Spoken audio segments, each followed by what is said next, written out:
one ovum, one time, one child. How many of them come back and they want to test drive with no responsibility, with no accountability?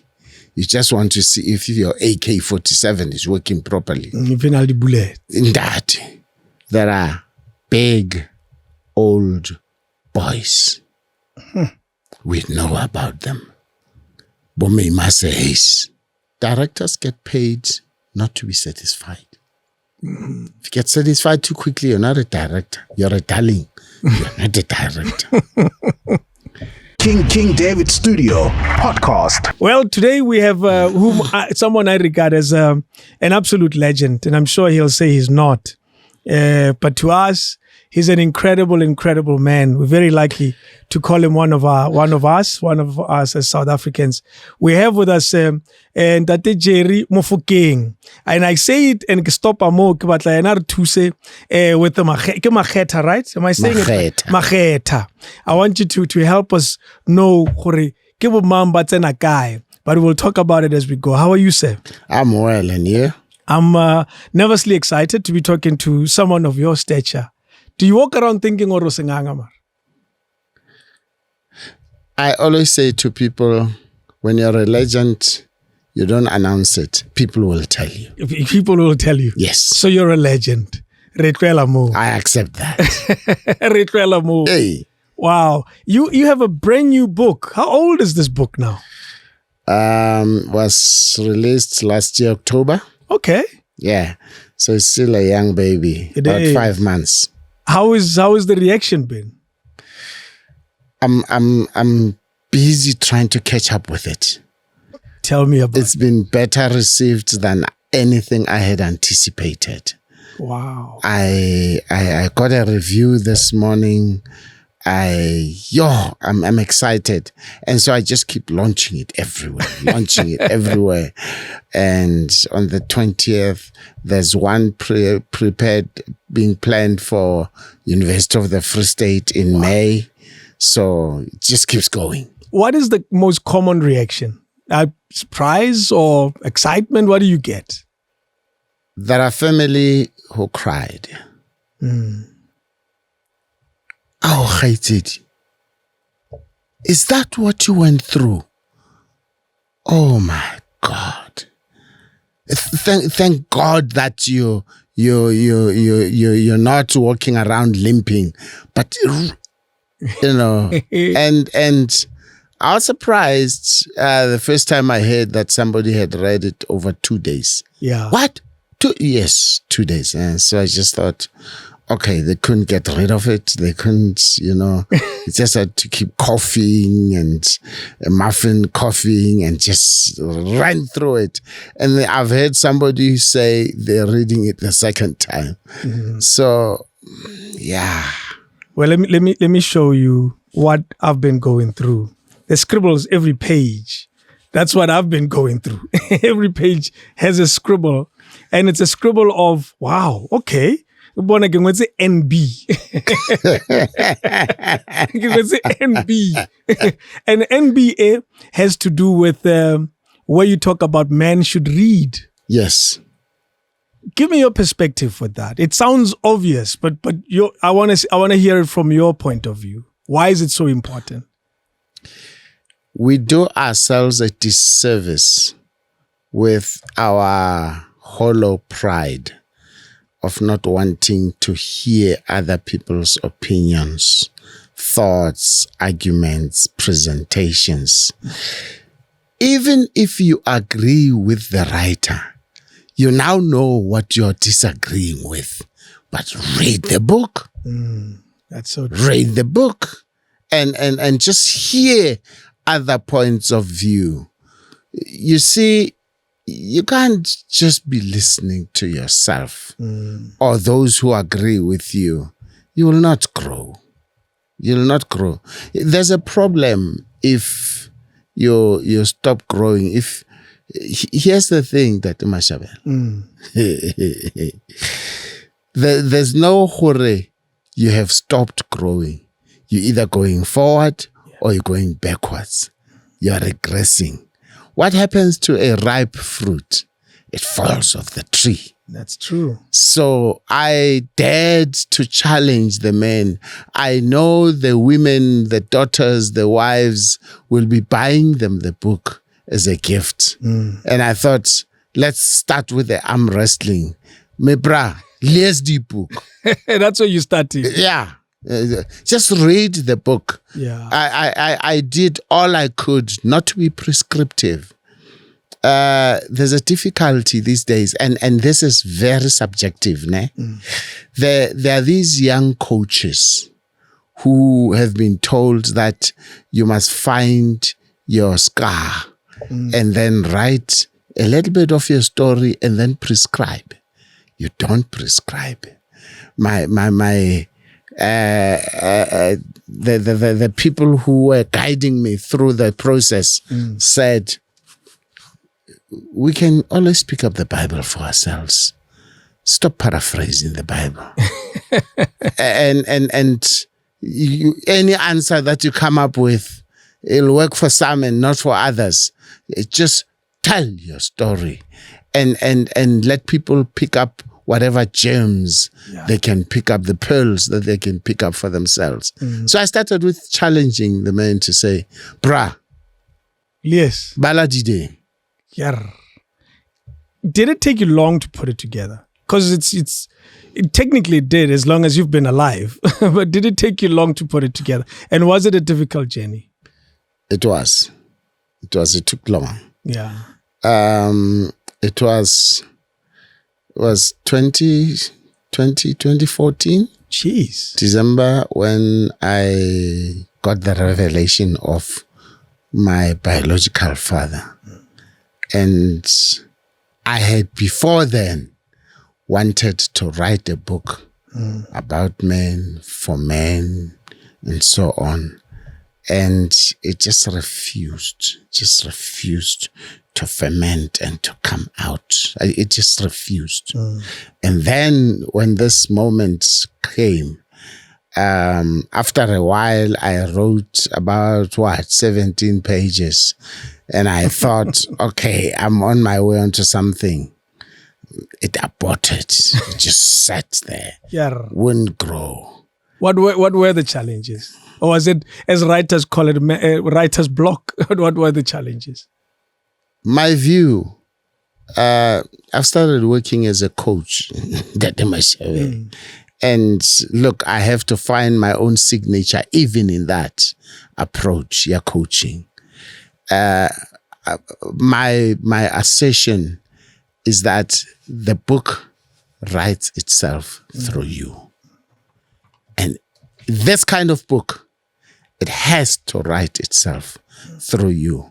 And so you have to find the raw nerves, find the pulse, and respond to it generously, and not edit. Now, there are evenings I'll be sleeping. My wife knows. She hears me switch on the small light and go over there and start writing. And I'll write until 10, 11, then into the next day.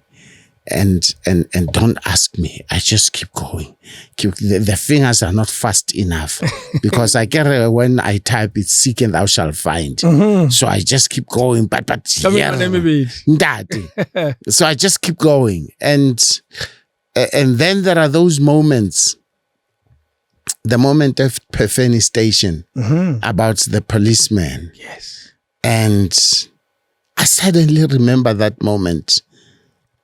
I stopped. I stopped. I couldn't. Do you want to share the story with us? So without giving away, so people will watch this and not buy the book, and then they will not be achieving the goal of reading the book. I came from Lesotho around 1967, 11 or so, and then around the age of 12, 13, my mother is working in the shop Ntate Jerry at Epiphany Station. And Pefeni Station, you get down from the top and you get into the subway, and then you either go into Pefeni or you go into Orlando West. And so that subway is very dangerous because that's where these guys about thing, and you have nowhere to run. Oh, nowhere. Because you're trapped. You're trapped in there.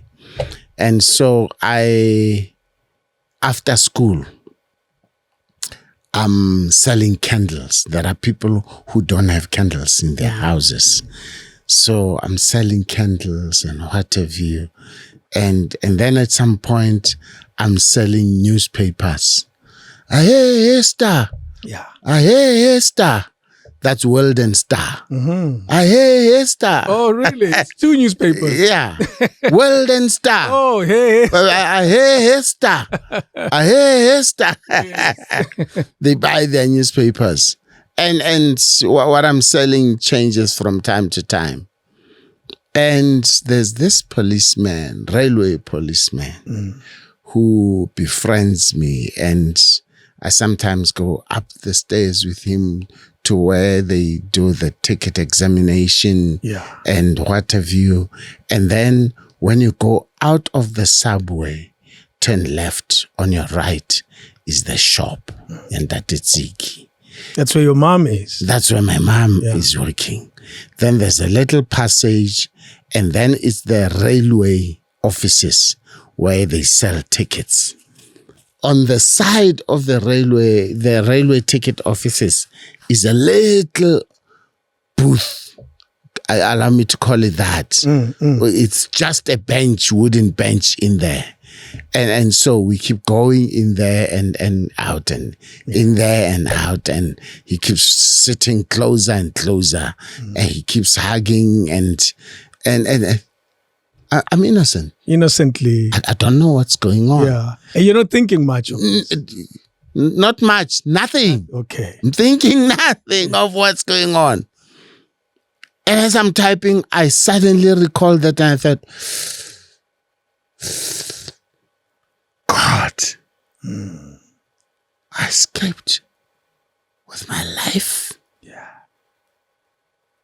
Because there are people who are wrecks up to today because of moments like that. Yeah. So I chose not to edit that moment and just write it as goosebumps and searing and scary as it is. I wrote it in there. Jeez. And I imagine, as you're saying, most of these are recollections.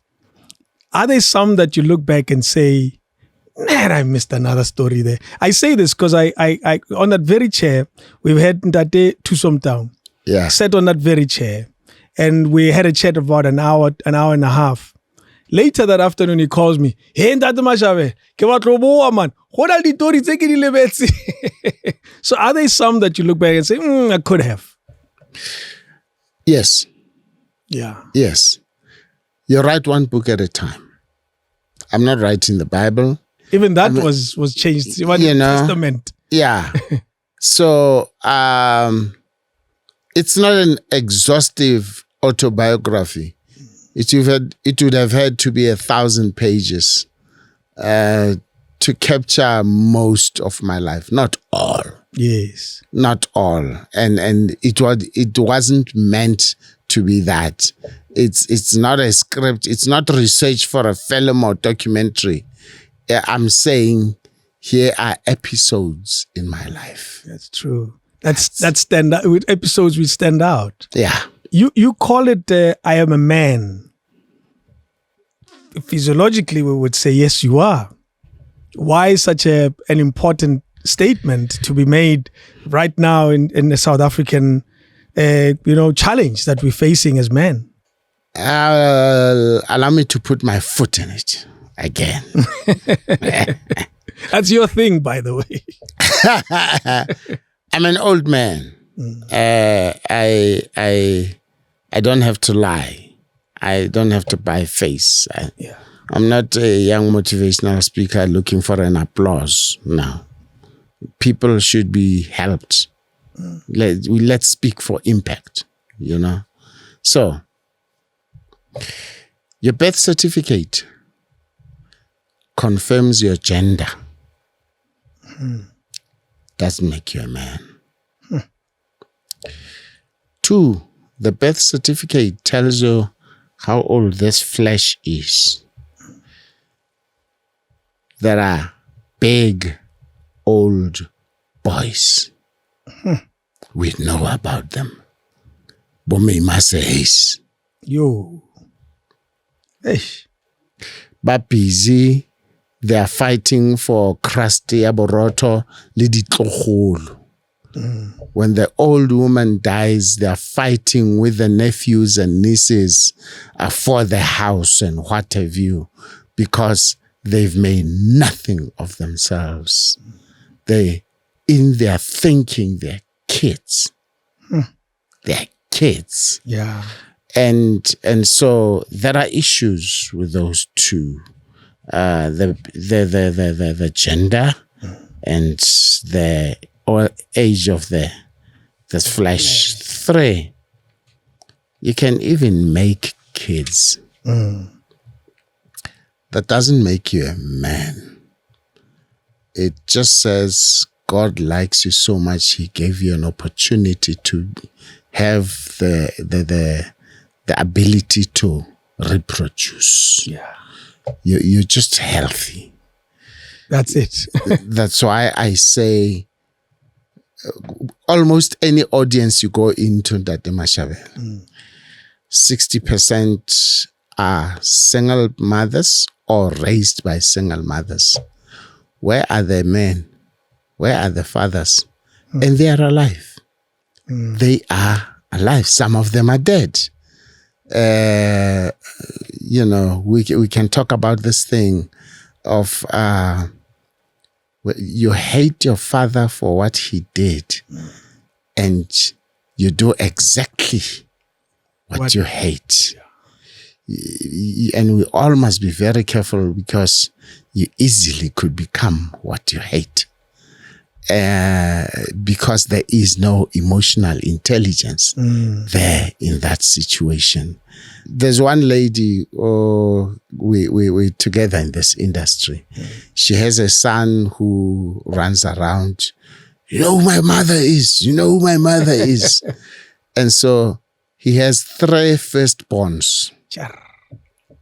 Because he has kids with 3 women. And each child is the firstborn there. So he has 3 firstborns. There was a funeral of an artist, musician.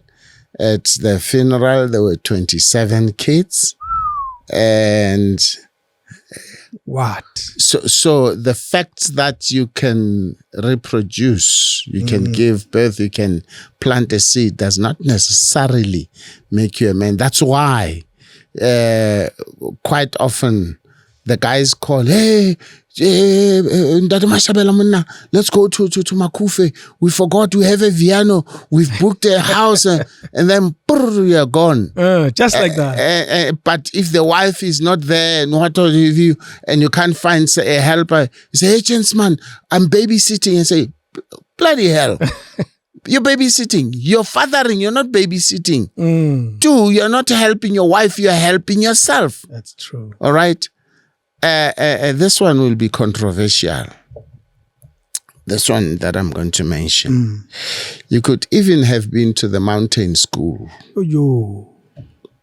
It says medically you're safe to go to bed and lay a woman. That does not necessarily make you a man. How many of them come back and they want to test drive with no responsibility, with no accountability? You just want to see if your AK-47 is working properly. In that. So that's why you'll hear someone, Ntate, nangwana walla Ntate. And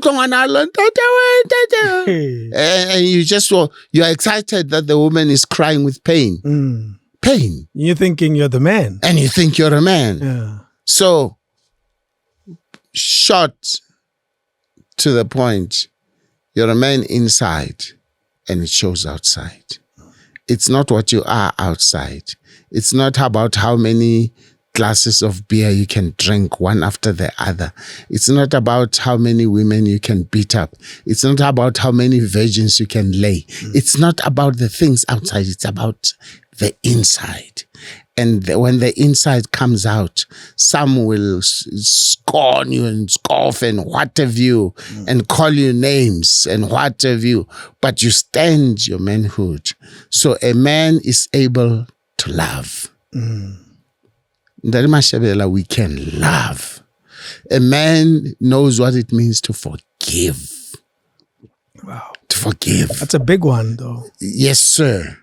I Yes, single sir. it out because I realize, and I want you to tell us these qualities, but I single this one out slightly because it seems to rub at our ego. Yeah. And our ego struggles with forgiveness as men. And that's why you can cheat and apologize and assume all is well. Yeah. But when she does it, Yeah. it's the biggest destruction in your entire life. Absolutely. But one of the problems is this, or two problems. One, we think when you forgive, you're rewarding the other person. No, you're healing yourself and taking your power back. Wow. That's one. And number two, especially when it comes to our wives. You see, when your wife cheats, it hits at your ego. And your ego goes below your belt. Yeah. And you want to believe that you are a failure. And let me explain that just briefly. Why do men go to the women of the night? They're not taking what's under their pants. They're taking what's between their ribs. Those women know how to scream, how to huff, they fake the orgasm and everything. And you think I am the man. Yeah. That's what they're buying. They're buying their ego. You. That's it. And so when your wife cheats, you want to believe that she gave the other man a better time than she has ever given you. And that man performed better than you. You see, there's one thing that we struggle with as men. It's a word, failure. We hate to fail. Anything that says you're a failure will take you to alcohol and to drugs and all sorts of things. So those two things make us struggle with our wives cheating. That, no, I'm not going. And everybody says, our communities are very hypocritical.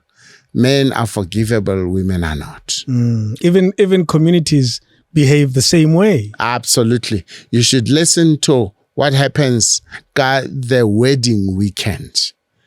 The man goes to a bachelor party, the women sit down and talk to the woman. Mama advice. And then Saturday or Sunday, the old women take Makhetha and put her in a bedroom and bamolaya. They give you her the secrets on how to become a good wife, a good mother, a good Makhetha. Absolute waste of time. 35 years, you're going to change that in 35 minutes. It's not going to happen. The worst part is the primary, medication is nyamezela. Hey. Now, we always complain. Everybody complains about, hey, patriarchy. Well, what's patriarchy? It is everybody excusing men on the basis of their gender. That's all it is. He's a man. And so, yeah, we struggle with. There's something you said that stands out. Men struggle with failure. Yeah. I imagine the failure, the anticipated failure. She's pregnant. She just told you. And why do we run? Why do we avoid? That's what flashed in my head when you said men struggle with failure, because sometimes it's not failure of something that's already happened, but something that's probably anticipated. Yes. I'd rather not be a part of that because I may not be able to do it right. Yeah. Is my logic making some sense? It absolutely. I don't want another responsibility. But here's the worst part of it. That pregnancy is called a fault. Yes. Ke molato. Ke mistake. Yo. And then they must go and negotiate and embarrass him. Embarrass him. Mana, you made this woman pregnant. You left your wife and went and made this girl pregnant, or this other woman. What? You see? Are they wrong to call it mulatto? Is the logic of mulatto incorrect? Because sometimes we get cultured by the phrases we use. One sperm, one ovum, one time, one child. Done. Simple biology. 12, 13-year-old knows that. Not experientially, but from class. Absolutely. At least they know that. I'm Ntate Jerry man. Kore, a mistake. Where's the mistake? How are you born?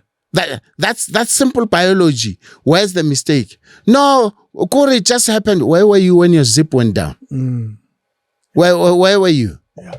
And so we behave like animals with no responsibility, with no accountability, which is why I've said, I guess people will know me for this phrase. People get married. They want the freedom of boys, but the benefits of men. We don't want to take the responsibility. Manhood is about responsibility, it's about accountability. It is that ability, Mashabela, to say no to yourself when what you want to do is going to feel nice. You have to have the ability to realize it's wrong. Yes, it's wrong. Yeah. You and I know what it means to run away from women because they want to entertain you with so-called no strings attached. And then you say, Sissy, you don't have to thank me. I did it because I wanted to. You owe me nothing. I'm glad. I am glad I helped you. All the best in your career. I want to go back to those qualities because I realized that being a man is a qualification. Are we fair? Yes. I want to go back to some of those qualifications. You were on. You must have the ability to forgive. Yes, sir. Go on, please. Yes, sir.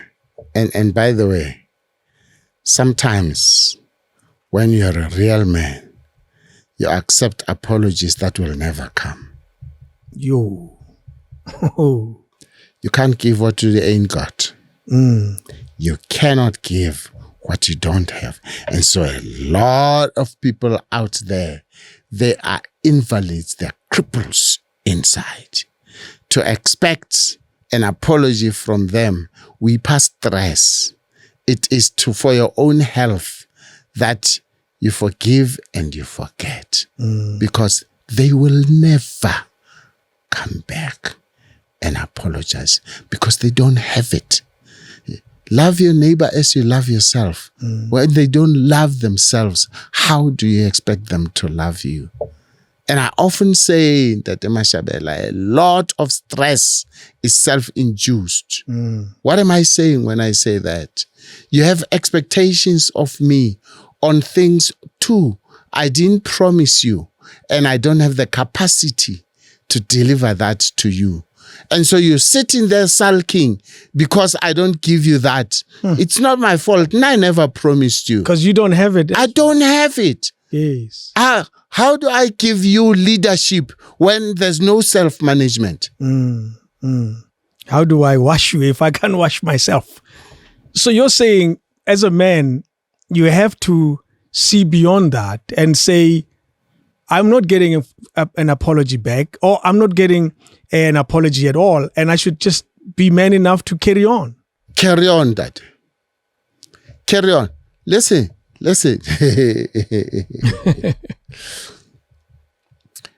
People that you hate waste your time. Yeah. Because you're busy thinking about them. Night after night after night, wishing them bad, checking their statuses and everything. And you want to know, now that they are your exes, how are they successful or not? And you wish them bad, and they keep you busy. Yeah. You need the lady who was counseling me. There's a day in that day. There's an incident in the book there. They'll have to find out for themselves.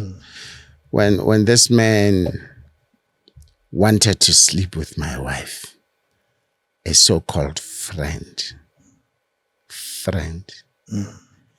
Here I got angry.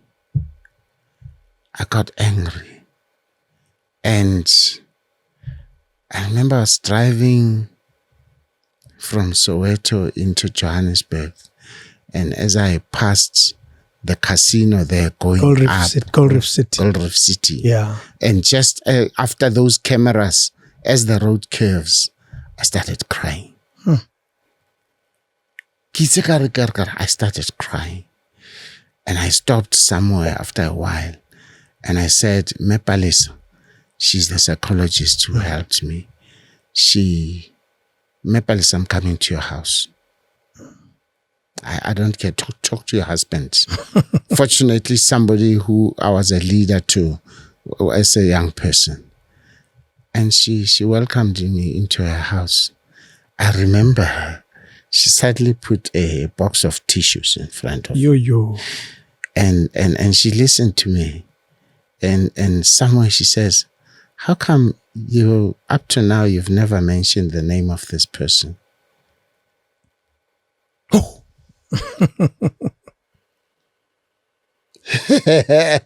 I don't think you do even in the book, but carry on. I purposely chose not to. Yeah. And we went on. And I cried. Jeez. And I was shaking. I could kill him. What were the tears about? Where was the pain? That he did it and betrayed your trust, or that's the word. Yes. Betrayal. You bloody call yourself my friend. These are the people who left in 1976. And I wrote a play in which I was crying to God to protect them. I remember I said a line, Lord, please keep your son away from them so that they don't burn as they walk through the deserts as soldiers. Please keep the thorns away from their feet. It was a prayer. I performed that play once and I never wrote it down. I just put it together and I performed it, and that was the first and the last time. Wow. This is the person who wants to do that. To me. Jeez. Your story reads so clearly about that and how you found out. It was a drive from church and how the story was revealed to you. It seems like it took you long to deal with it. Because now you're telling a different part of that narrative. So it must be clearly something that you struggled with for quite a while. That's traumatic. Yeah. When you talk about trauma, something that's like you're being electrocuted. It just shocks your system. Absolutely shocks your system, and you better deal with it. Otherwise, it could come out in ways that will be unfortunate. I remember one of the things, the point I wanted to make is this, so that I don't forget it. She taught me to remember differently. Remember differently. Remember myself. The time I met this lady, how we met, how we had lived together from 1980 till about 1989, thereabouts, when this happened. And the good times we had together, how she had protected me. If I remember all that, all this one incident dwindles into insignificance. But I need to remember differently. Oh, I wish I could teach men to remember differently. But no. The temptation in that thing, Mashabela, is to put a magnifying glass on it and spread blood on that magnifying glass. And then you want to find out who can give you the services of a hitman. And it ruins everything, clearly. Even the very great moments that should matter more. By the time I wrote this book, he was already late. Yeah. He was already late. And I had dealt with it because I had been to therapy. If I had not, I'd have been in tears by now. I promise you that. Because betrayal is one of the big themes in drama, in theater. Because it hurts you inside completely, and it just blows the fuses. Yeah. You know, you mention it so clearly. Did you ever confront him about this? Because if my memory serves me right, you mentioned that he remained your friend, in inverted commas, because he would continue to treat you like you knew nothing. He remained a distance away. He remained a distance. And after I got to know about this incident, after that, I haven't met him. Unfortunately for him, because of the scars of exile, he became an absolute alcoholic. Yo. People saw him in the street, shoeless, hobo. Instead, I pitied him. And, Did you ever thank yourself for not overreacting, so to speak? I'm glad I didn't. I'm glad I didn't. One of the exercises the psychologist gave me was to get kubu, the whip. Get a new pillow with feathers, not sponge, feathers. Whip it. Until it blows out. As I whip it, I must talk to it. It's not denouncing my Christianity, but if it gets to a point where I have to fluke it and insult it, I do that. I'm taking out all of this. And then after I do that, I just walk. And I'm talking to myself. I was just, that whipping and walking and remembering differently, that helped me. Wow. It did. So I pitied him. And then one day, a relative of his meets me. Bra Jerry, hey man, uzwile ukuthi isithipha sibhodile. So yeah, I heard man CD, but I heard afterwards, so I didn't get a chance to be at his funeral. Yeah, but if you want to go to his grave, come, we'll take you there. If I went to that grave, I think I'd still insult him. Yeah. I think I'd still say, you betrayed me. You betrayed me. You know, after my wife and I had spoken and what have you, I didn't want to expose myself to the kids. So I booked a room in the hotel in Sandton. And I remember just walking up and down. Just keep saying, not you, man. Not you. No, man. No, not you. Yeah. Not you. You can't do that to me. You can't do that to me. Not you. Not to this good woman. She's a good woman. How dare you? Not you. And then I was crying. And I just fell apart. And I go on my knees and my head is on the bed and I'm breathing heavily. Moments like that can give you a heart attack. Yeah. They can. Interesting. You make such clear reference in the book about the crying, the deep crying that went through during that time.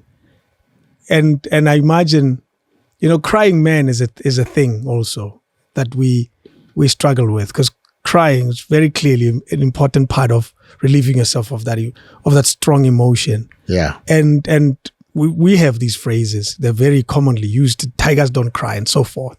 And clearly they speak to the challenges that we carry as men. Yes. And in that book, I can imagine Jerry, this strong big man, weeping over a woman. And I put it very simply. Yeah. No one has died. Yeah. You didn't lose 100 million rands on some deal. Yeah. Some guy na khotla ko jarateng. Yeah. And you are crying tears that have never been seen before. What do you say about that in relation to how we react to some of these challenges? We clearly bottle it in. That's why some of us have mental illnesses. Mental illnesses, and two, psychologists talk about what they call psychosomatic diseases. You're sick in your body, but rightfully you're sick in your soul. Sure. And the toxins spill out to the body. Yeah. And so you've got high blood, you've got ulcer, you've got this headache that won't stop. And then until you deal with that root cause, and the best medicine is to forgive, which you consider a weakness. But I promise you, I was with Me Yvonne Khame. Yeah. And she was telling me the story of her life, and this and that. And she gets a stroke whilst she's working at SABC. And she goes past SABC from the Val, past SABC, and she goes to the hospital. And then she goes back, and then they do this and that and that. And eventually, that day, she was on an operating table. She was going into an operation. And a doctor that they had consulted for an opinion called just as she was being wheeled into the operation room. That saved her. Yeah. Minutes. She'll talk to you about forgiveness. Absolutely. And she's alive up to today. She dries herself. She cooks the best meals. She counsels other people. Wow. Forgiveness is manhood. Kibonna. We suffer. We struggle with that. Yes. The challenges we have, I always say they feel like a loop. We are inside this roller coaster where it never stops. Yeah. because we pass it on to the next and to the next. Not only do we pass it on to our immediate siblings or cousins or nephews and nieces, we pass it on also to the people who are watching us, Yeah. who regard you as a role model, and so forth and so forth. And surely that's why I say it feels like a never-ending loop that not only men in South Africa, but men across the world that are seem to be facing. We are on a magnifying glass because these problems are happening in front of us. Radibon. Will we ever get out of this muchino that never ends, stop spinning? Will it ever stop? And how do we even get there? One at a time. Yeah. Then, Mashabela, I ask you, heal one man at a time.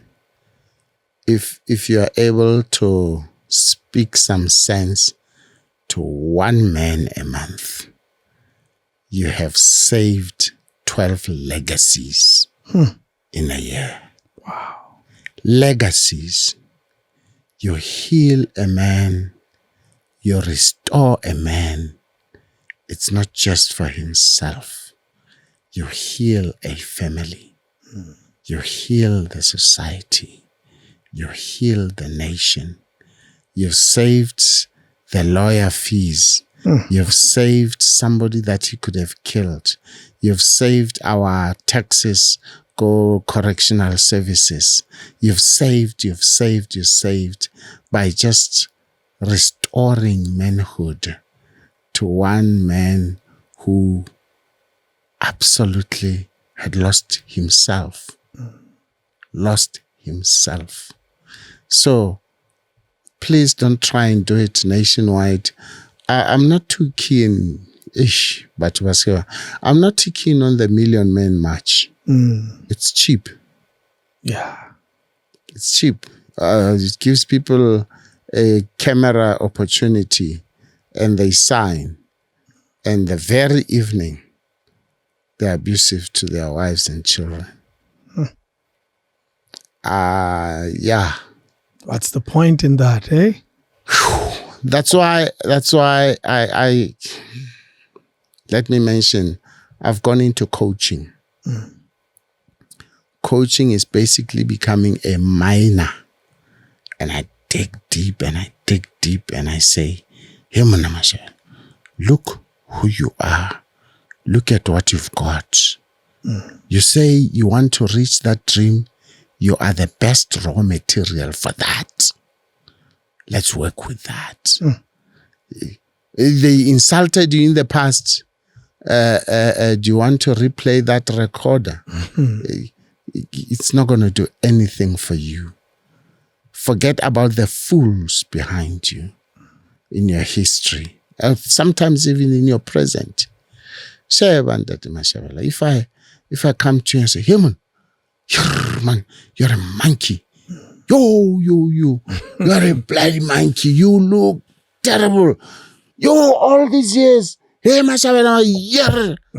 I say, don't fight. Ntate Jerry. Thank you. My partners, my parents, the radio station, everybody's been lying to me.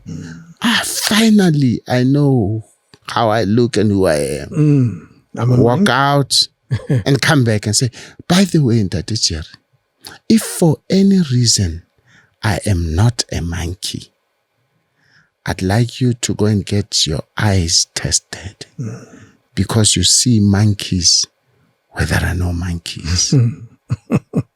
In other words, if I insult you, it's my problem, not yours. Now, I know easier said than done. That's true. Okay? But still, let's get a few men who are going to watch this, listen to this. Bruh, somebody insults you. They are sick. You must just say, ach, shame. Ach, shame. You insult only those you are afraid of. So you fear me that much that you don't want to talk to me because you will not match up. That's why you insult me. Okay, I forgive you. Bye-bye. Ifelamu. Bye-bye. And you don't replay it again tomorrow. No. Don't let fools occupy your mind. Do you find that we do that a lot? Yes, we do. Yeah. Yes, we do. Yes, we do. At some point, I realized that somebody was beginning to occupy my mind. I deleted them from my social media. It's not good for me. No. So, Yes. That's why I was having a discussion with young couples in a church. Was it 2019, just before the lockdown, and we were talking about exes, toxic exes, and we were saying there are people you just need to block and delete from your phone. The cutting principle, just cuts them out so that they don't occupy your mind and your time and your system. Those are pearls of wisdom right there. Imagine a lot of people, who get preoccupied by exes that never leave their system. Yeah. Because you replay it again in another relationship. Yeah. And very often toxic people, they make you also toxic. I get how you poison. Yeah. It will show itself. And then what happens? What happens is, which we always recommend to people, be careful not to punish your present partner for the sins of your exes. Your present partner was not there when they did the nonsense in your life. How did you come to this knowledge? How do you come to such wisdom? Because you're the type of that young boys would sit and listen to him all year long. How did you get to this? The biggest resource is this. Just listen. Just listen and read. Yeah. Listen and learn from life. Books, yes, but learn from life.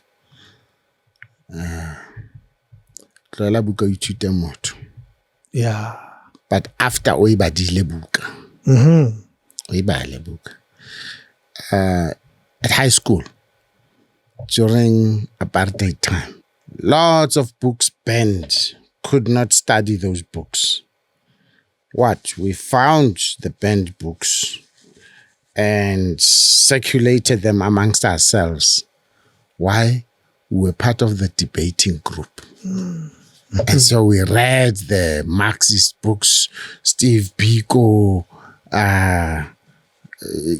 Martin Luther King speeches, because we wanted to know so that when you go and argue.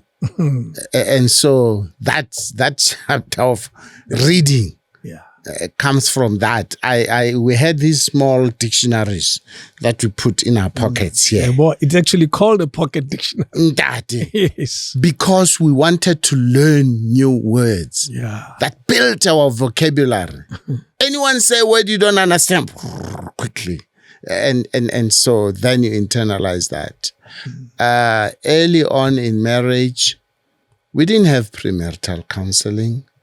We didn't have marriage groups and seminars. We read a lot. We had a friend who was working at a Christian bookstore. New books come in, buy. That helped us quite a bit. And then I remember when we went to New York to study, there was what they call a Sunday school class for married people. Yeah, but and we talk about serious things, about marriage, about life. And then when we came back, we get speaking engagements, we counsel, we what have you, and then people take it serious. The more you practice, the more you grow. You can't help others and not grow, So, but you learn from watching. You watch a film, Kramer versus Kramer. Old film. I know it. Yeah. And I think it's Dustin Hoffman. I think it is. Yes. It's Kramer versus Kramer. And you watch how messy it gets when husband and wife who are brought together by love. Jesus, when it gets messy, yeah, and all sorts of things. You are quite incredible in that regard, because the part about the book, you mention how your young child wanted a gift, and the gift that they wanted were books. And it took you by surprise how a young person would want books instead of other things. And it's amazing how you have the same problem. I guess you know how we pass on these genetics to people. And whether we know or not, whether you're aware or not, maybe that's what you've passed on to her. This girl, Mpo, she says, no, let's go to exclusive books. What? No, let's go to exclusive books. She buys these 800-page books based on history. Jeez. Yo, 800 pages from Bantu education. Yeah. You can't give me we took the whole year to finish a 200-page book. The whole year. Julius Caesar would take the entire year. They're busy teaching us iambic pentameter. You don't understand the play. Wow. Yeah. It's an interesting time. You speak of your mom as someone that Ntate Mofokeng, as someone that has given you birth twice. Yes. It's an interesting way of putting it. You say she did it physically. I'm more curious about the second time around. What do you mean by she's given you birth twice? I find out that I am a Makhetha. My father is Makhetha. And I struggle with how am I going to ascertain this? And then I go to Ntate Mofokeng, Bemen. Ntate, this. He says, I can't check. No, this time I found it from a reliable source. He says, no. This is whom you consider your dad. No. He's one of the respected Mofokeng gentlemen. Okay. I get it when a lady is pregnant, you take Mulatu to the man's family. And the elders of the lady must discuss the matter. So 2014, my mom is 94. Who are the elders who must discuss her matter? and who am I? She's the elder. Who am I to go to her and say, Mam Kopi, is it true? That's why I go to Ntate Mofokeng. Even though I'm in the family, because he married another Mofokeng, but she's respected. So it was a problem. And then eventually I go to Makhetha's. And Makhetha's finally go and talk to her. And they ask a few questions. And she simply says, things like this happen. So, and they go. And they say, this is the answer we got from your mom. But that's not, what more do you want her to say? She's answered us. You wanted detail. No. The matter then gets into the Mofokeng family. And they saw red. They saw red. So eventually I'm called to a hearing. Disciplinary hearing. Family disciplinary hearing. I go to the first meeting and I remember I was so aggrieved. I wrote something in my phone. I sent it to my son and my brother's son. they were the people who understood what I was talking about. And I asked them to read it. I couldn't find the text. I wanted to put it in the book. Oh. I couldn't find the text. Yeah. Anyway, they read, and then another meeting was set up where I was going to go to my mother's house. They must discipline me, and I must go and apologize to her. Fine. And you're not a young man here. We're not talking about a young man. I'm 58. I'm 59. Yes. So, before the next meeting can take place, she calls my brother and his wife. Says, "Oh, tabaela itsere na bua ka yona. Ke nnete." Essentially saying what really? I think, I don't know, people might not fully understand the relief, the joy, the everything. Ntate. See, there are two things that are characterized by tears in this book. Was that thing finding out about that man who wanted to get into my wife, and this revelation and the journey and the punishment as though it was my fault. So my mom confirmed who I am. As a man, you want to be sure about your identity. Because if your identity is wrong, everyone after you is wrong. The DNA is wrong. So my mom gave birth to me from her womb, and then she gave me my DNA. You know, there's a bit where a very young Jerry Mofokeng travels to Lesotho le Mewachai. When they arrive, he cries, and he never stops crying. And he's known to be a child that never cries. Tell us that story. I find it amazing. When a child cries, you sort of rock them and you talk to them and you speak itagazelo, their praise poetry that tells them and reminds them and confirms who they are.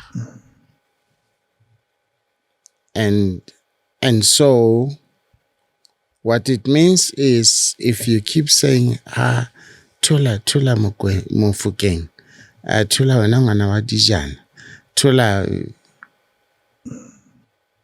using the wrong GPS. Trying to find the true north, you can't. So, one wise old woman says to my mother when I'm crying incessantly, "Me, tswela ka ntle o lo bolela ngwana hore na ke mang. Just go outside and tell this child who they are." So, I get outside. Tula, ngwana Makhetha. Yeah. Tula Mokwena. Tula. Jupster. Jeez. It's not black magic. It's not superstition. It's not. It's what it is. Good GPS. That child knew who they were. Yeah. That's why I say in that chapter, I didn't know, but I knew. Even at that young age, you were searching, which is why even in your late age of 59, you still wanted to know. How preoccupied were you with the truth related to who you truly were or who you truly are? Is it something that has preoccupied you continuously in your life, or it's something that much later on it started bothering you? It kept growing. Oh. Kept growing. There's that incident in the baby years. And then at the age of about 15, 16, The first play I wrote in my life was entitled Who's My Father? Where did that come from? Yeah. Where it came from somewhere. Came from somewhere. From your subconscious, because you were not aware of what you were doing. I remember from the stage, there's an audience this side. It's an L shape. And then there's an audience ahead with an aisle in between. And my mother is sitting over there in her blanket and her toque. And she's watching my play entitled, Who is My Father? Sure. And there was some favoritism in my home that bruised me terribly. You were not the favored one. Ask people who have been bitten by the venom of favoritism. It hurts. Yeah. And then I started questioning my identity. There must be something to this. There must be something to this. So my family knew I was hungry. I had no facts, but I was convinced.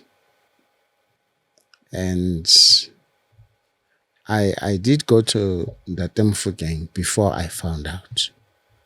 And he just dismissed me. And then I remember Moruti Kral in Velkom. Moruti Kral kwa Khwarai. Okay. But his mom was colored. And he was insulted for being of a mixed breed.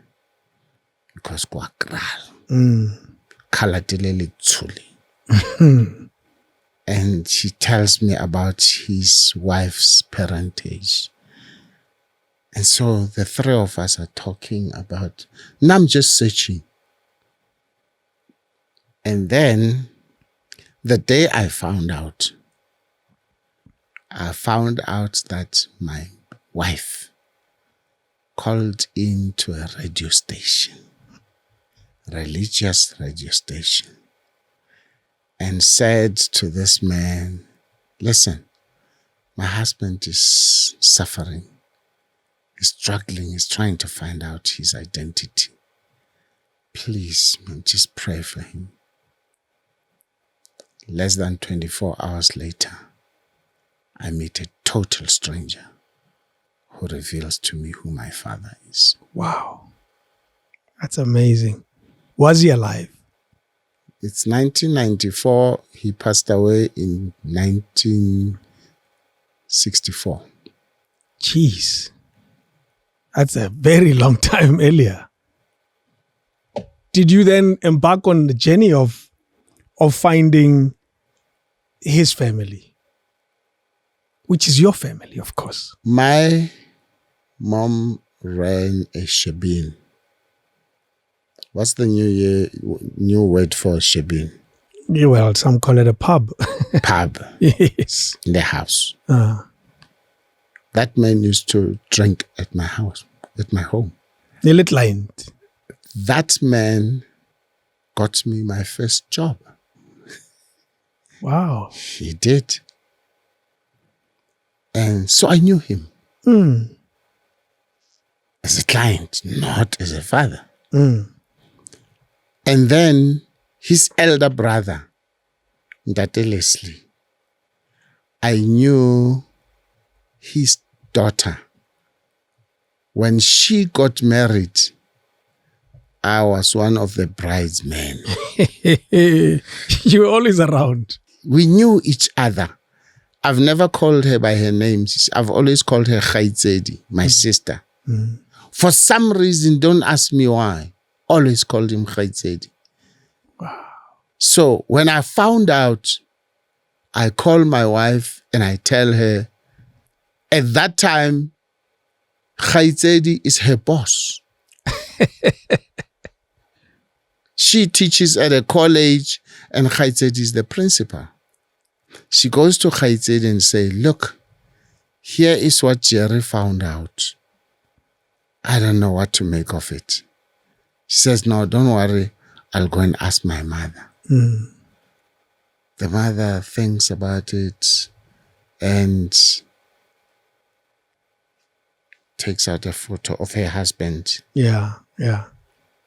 I look more like her husband than I look like my father. What? My dad, Kiten Mutlepu, he's the last born. The one who comes before him, Of course. Leslie. Yeah. So that's the one I look exactly What? like. As it happens in families, you may not take from your dad, but you'll take from someone in the family. So eventually they say, no doubt. Hey, but this guy was a skeleton man. Why did he keep quiet? But no doubt. And my cousins say, look, if there are any issues with Mofokengs, we don't mind going to do DNA tests. Anytime. But when my mother confirmed, there was no need for that. Absolutely. There's a moment as part of the story in Bloemfontein at a shopping mall. Yeah. Who's the Khaitsedi in that scene of your life? 10th of December 2014. 10th of December is my wife's birthday. I go into Woolies at Waterfront Mall to get something to eat with a colleague. Yeah. And then television, some folks, some ladies who know me, chatting me up and they're taking photos. And then eventually I see a lady standing there on the side.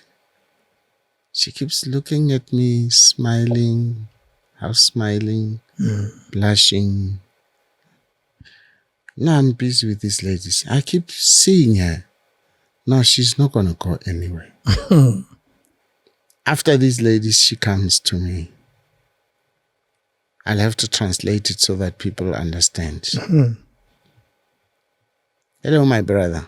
Hello, my sister. No, Jerry, I'm saying you're my brother. Yeah, no problem. You're my sister. Jerry, I am saying to you, you are my blood brother. Hey, we both Basotho, we both... Jerry, listen to me. I'm saying to you that my father is your father.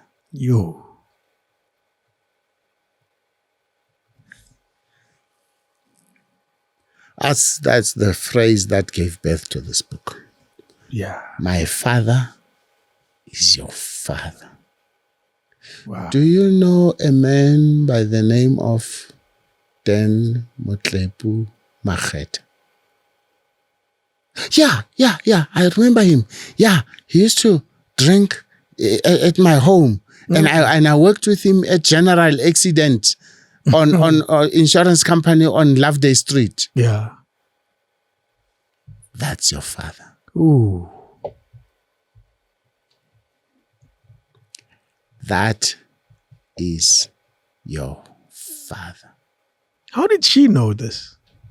Ntate Motlepu had a wife with whom he had 3 girls. And then they divorced. He got married to another lady from Potchefstroom, Menzweleng, related to Ace. Okay. Zweleng. Yeah. This lady doesn't get kids. She comes with a niece called Guinea, and we know her as Kini.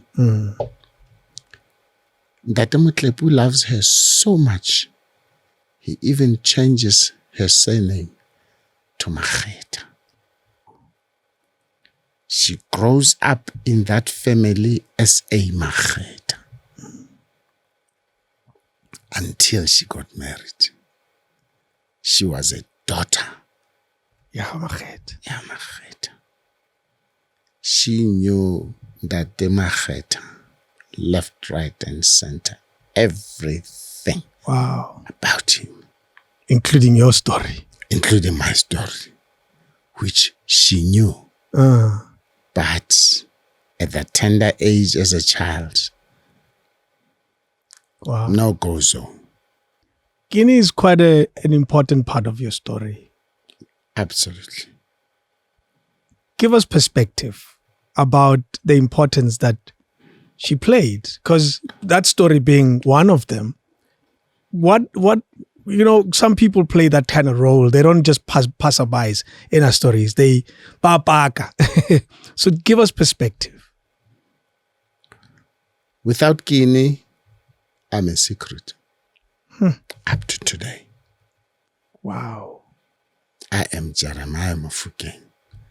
My birth certificate is a lie. My face and the titles on the films are a lie. My children's identity and my grandchildren's identity are a lie without Guinea. Sure. So that moment in Bloemfontein was very, very important. Pivotal. Yeah. Everywhere I go, I say, Ntate, I'm asking you for a favor. Please, I'm asking you for a favor. If you have a secret child out there, it's not the child's fault. Adults, get your act together. Stop fighting each other and punishing the child. Please, let that child know. Do it responsibly. Be careful about the timing of it and so on. But if that child finds out by themselves, you're in big trouble. Because the curiosity of a child never leaves them. They may be adults, but that part of their lives stays quite young and infant and searching. Yeah. What an interesting part of your life story. So, Makhetha, did I ever embrace and welcome this new discovery? More than embrace, more than welcome. I have a sense of belonging. I have a sense of protection. I have a sense of love. Absolute embracing. And you feel it since then? Oh man. Oh man. And then of course the one that I sometimes struggle with. I remember there was a funeral. One of Khaidzedi's younger brothers lost a son. And then I'm coming from film set and waiting in Soweto.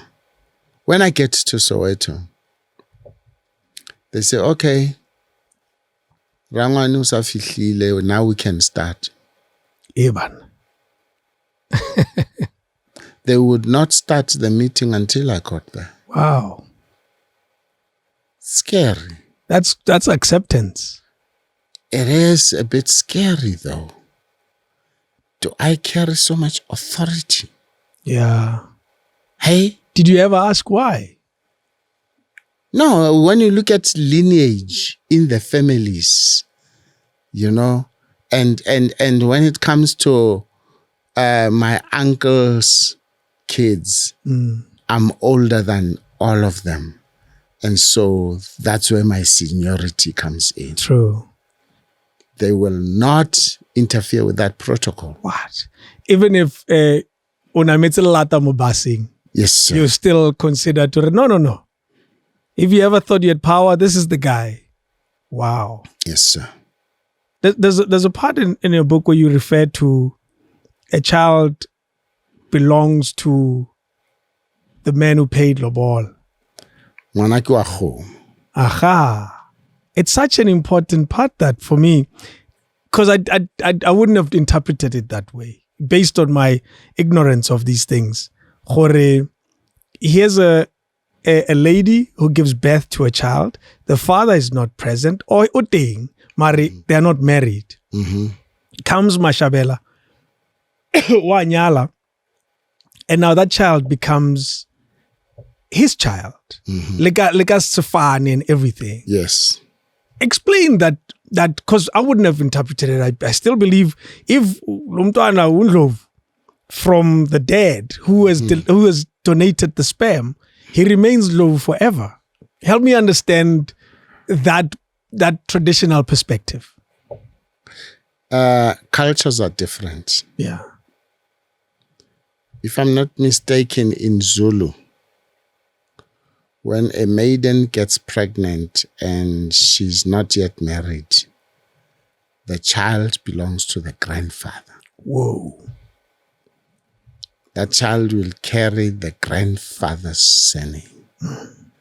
If he is late, that child carries the uncle's surname. That's who they are. They will have that stagazelo.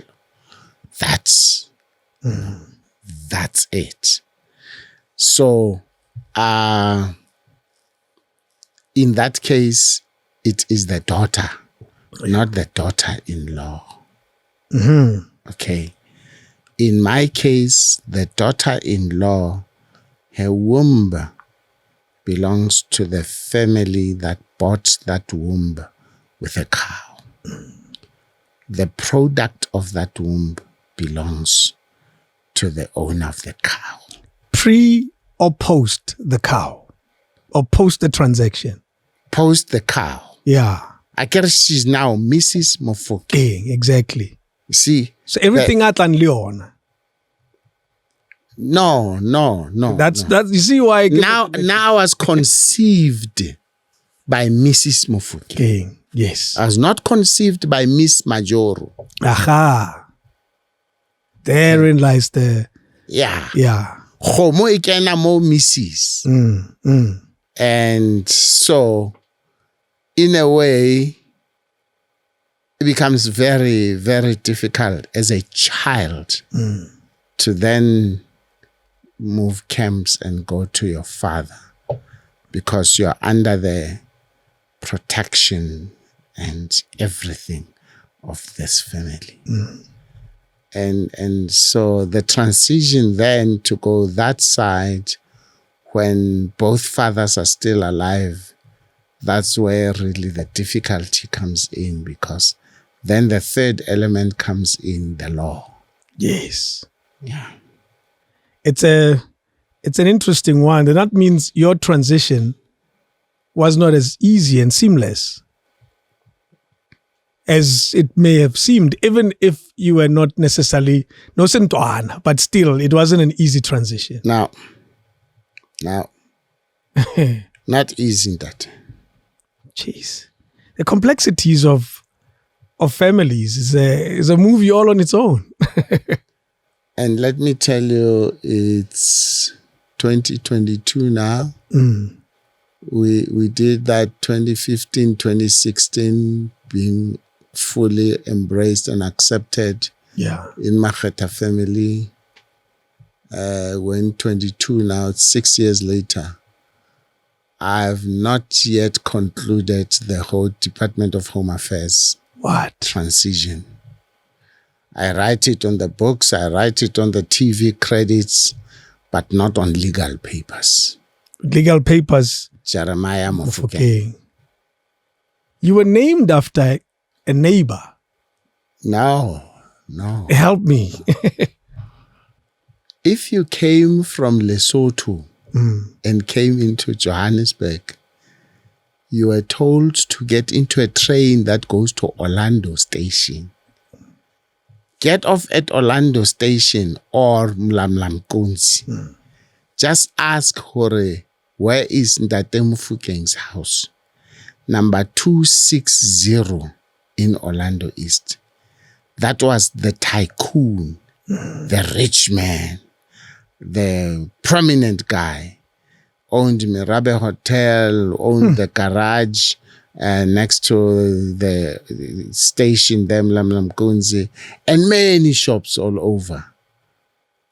That was Ntate Jeremiah Mofokeng.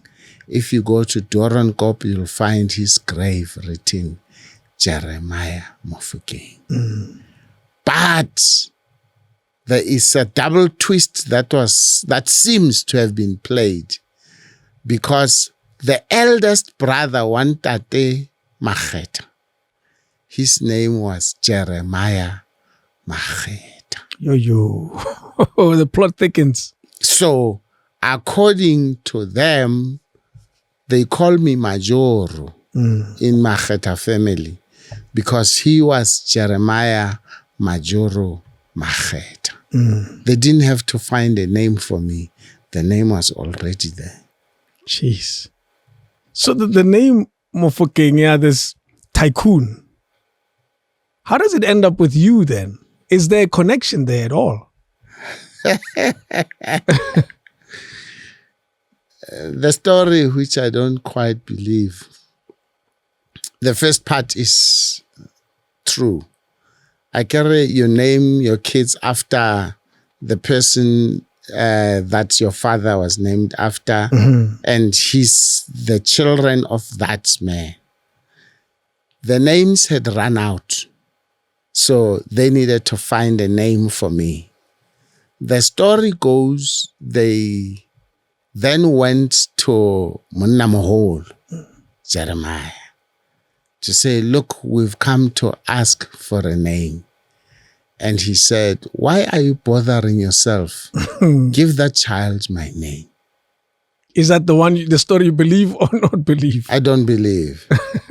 I don't believe, because my grandfather, Ntate Tapole, his picture is there in the book. The one sitting on the, like wearing with a church. Yeah. Oh, it's a church. Okay. Yeah, the long row of men by Lesotho Evangelical Church. He was still alive. Yeah. He has the authority to name me. How can... And then they say they sent my brother. And my brother, 1946, he was about 10. They sent me from Orlando West to Kwako and to go and look for a name. Anyway, Yeah. So I struggle with that. Yeah, the numbers don't add up. Wow. You speak so highly of your neighborhood of Orlando West. Yeah. I had the privilege of having a chat with someone that makes the similar references to that neighborhood. I had a privilege of having Sipho Sticks Mabuse sitting on the very chair.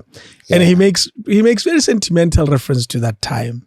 And I also had a privilege of sitting Le Blondi Machen, who also makes similar references to that part of the world. Yeah. And interesting, and Ntate Darlington Michael's similar references to that part of the world as well. Yeah. And it's clearly a hub.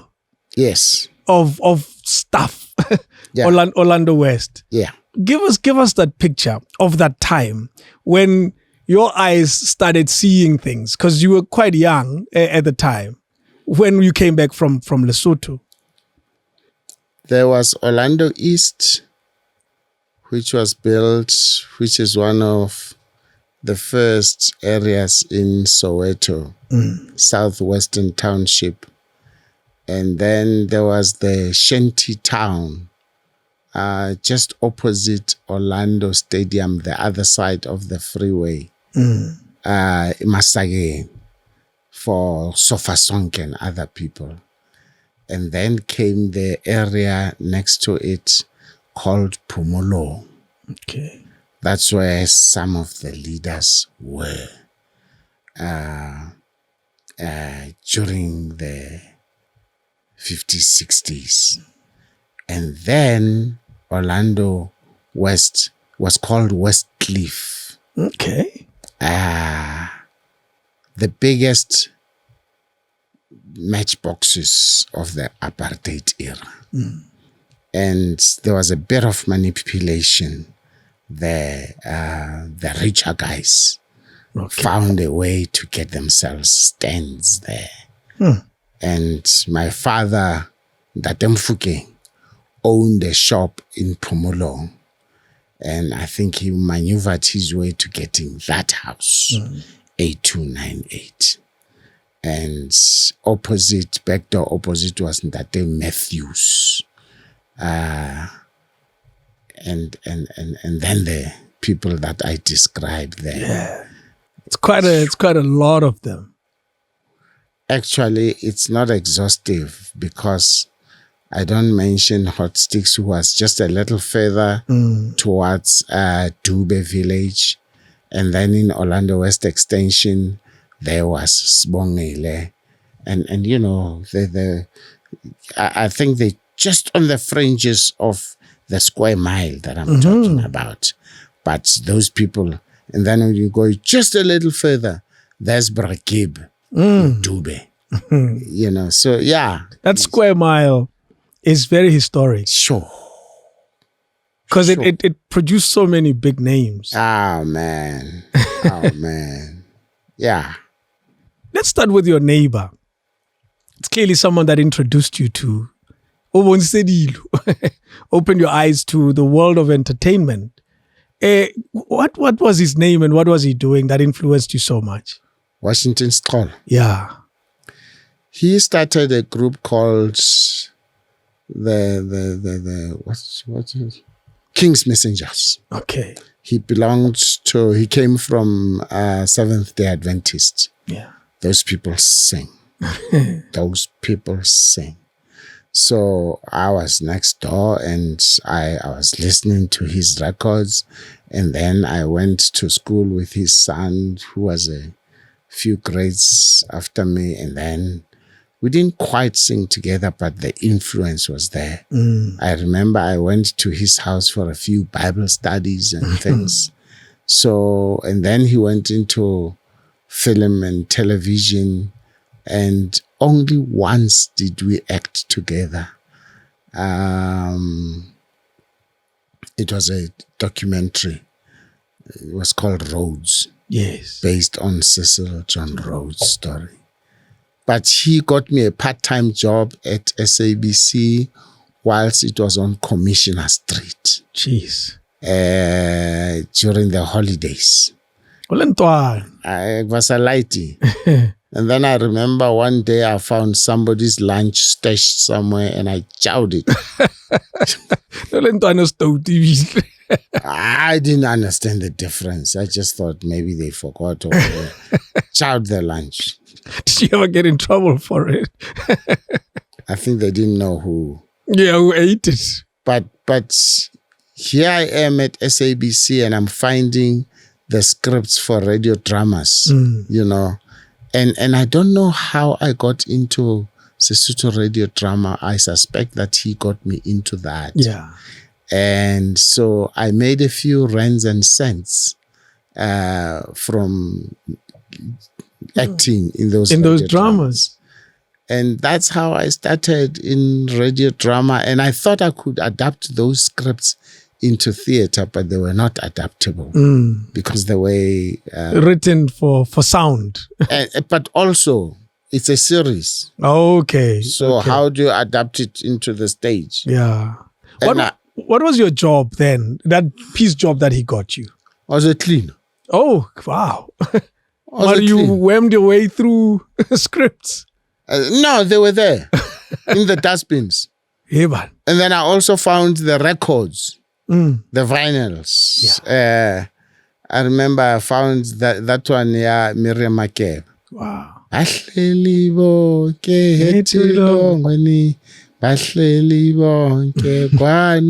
But it had a big X on it. Aha. So it wouldn't play properly. But I had it. I hope you still have it. Because those scratched records, it'll be so nice to show them now. Yeah. That they existed. Because I've worked for SABC for 22 years now. I know the history of those records. And we've spoken about them many times in these recordings. Yeah. And it's interesting how you had a copy at some point. Yes. Basically, Yes. You found it in the dustbin. Yes. Incredible. Yes. Wow. And they were done by Botaki because that was their job. Yeah. To listen and interpret the music to Yeah. Maburu Yeah. and then tell them what they're saying. Yeah. And then Maburu say, okay, do that thing. Shit. Cruel. Just. Yeah. Yeah. What a time. And was that, what liking did you have, Moena, that he took you to all these places? No, it's just next door neighbor. Yeah. That's it. He was just helping out. Yeah. And an underprivileged child who has no father and the mom is running a shebeen, working at a store in Pefeni. He could assist in that way. Was that, because I know your story has Gibson Kent in it somewhere, but was that an important moment for you being introduced to the big SABC and so forth? To be in SABC was kind of special. We always listened to the radios, Radio Bantu, and later on Springbok Radio, because Springbok Radio is one of the stations that really gave me a taste for radio drama. There was a program called Squad Cars. Okay. Sounds like a police investigator. Yes. Oh, yes. Squad Cars. Yeah. Done by people like Jack Mullen. That guy. Walking encyclopedia of radio drama. Jack Mullen. And Nigel Famas. Yeah. Big. And can you imagine at some point I ended up working with them. Jeez. At SAFM doing radio dramas. But sure. Giants. But it was great to be in that environment. Yeah. It inspired this young man to see a career in this space. Yeah. That's such an interesting one. Except I saw Gibson Kenter's plays and I wanted to act in theater. My mother says, over my dead body. Uko? Those people who just make people laugh in the hall and then they go and drink and then they go and sleep with each other and smoke dacha. That's not a decent life. You know how to do debates and things like that, you're going to be a lawyer. Forget about that. Wow. So she was immediately, I guess there was a general discouragement or maybe an encouragement of a formal job. Because as an actor, like Bo Gibson Kent, Ali Spanning, it looks like that. No. No, it's just rascals. And so many careers came out of those rascals. Yeah. Gibson is our inspiration. Yeah. Yes. So you never got a chance to work with Gibson? No. All because of your mother? Well, later on, when I was deputy artistic director at Johannesburg Civic Theatre, I got a chance to... No, I took the initiative to reconstruct his play, Lifa.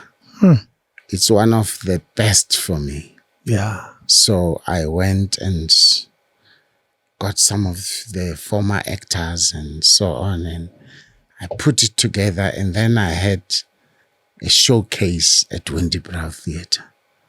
And I went to him and asked him if he could please come and tell me if he's happy with the reconstruction that I had done.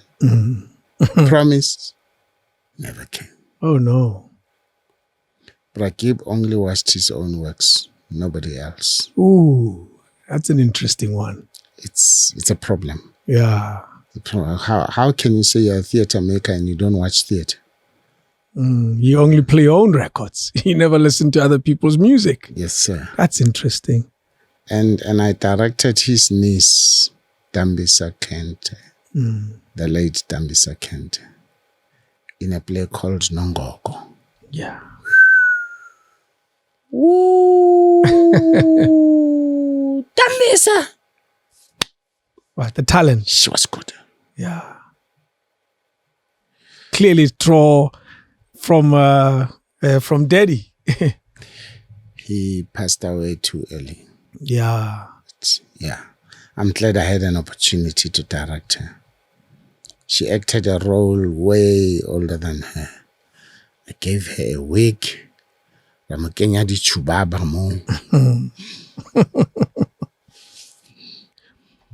While talking about this, because I like the historic references, but I can't help myself. You're such a theater actor. Do you struggle with the television? And I use it very carefully in terms of your love for them. Does one matter more than the other? When you say matter, To definitely. you? Yeah. Matter, definitely. Which one? Aye, bro, it should be clear to you. It's not to me. I'm curious. If you've not been on those boards in theater, I don't know about defining you as an actor. Wow. It's that, then film acting, depending on who's directing you, and then television, drama, and then last, soapy. Last. I say last. Last. It's bubblegum. Yes. It's designed as such. Though. Yes. Yes. It's designed for quick chewing. Yeah. And spitting out, and we chew the next episode. Mass production. Yeah. And money-making mass production. That's Yes. where we are. Yes. Jeez. So theater is the craft. And why is that? It calls for the craft in its purest form. Yeah. When you are on set, on stage, you're naked. Absolutely naked. And you burn at the stakes. There's no cut.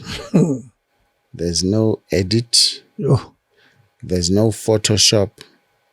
You are it. You may be sick. You may have heard about somebody's death. You may be whatever.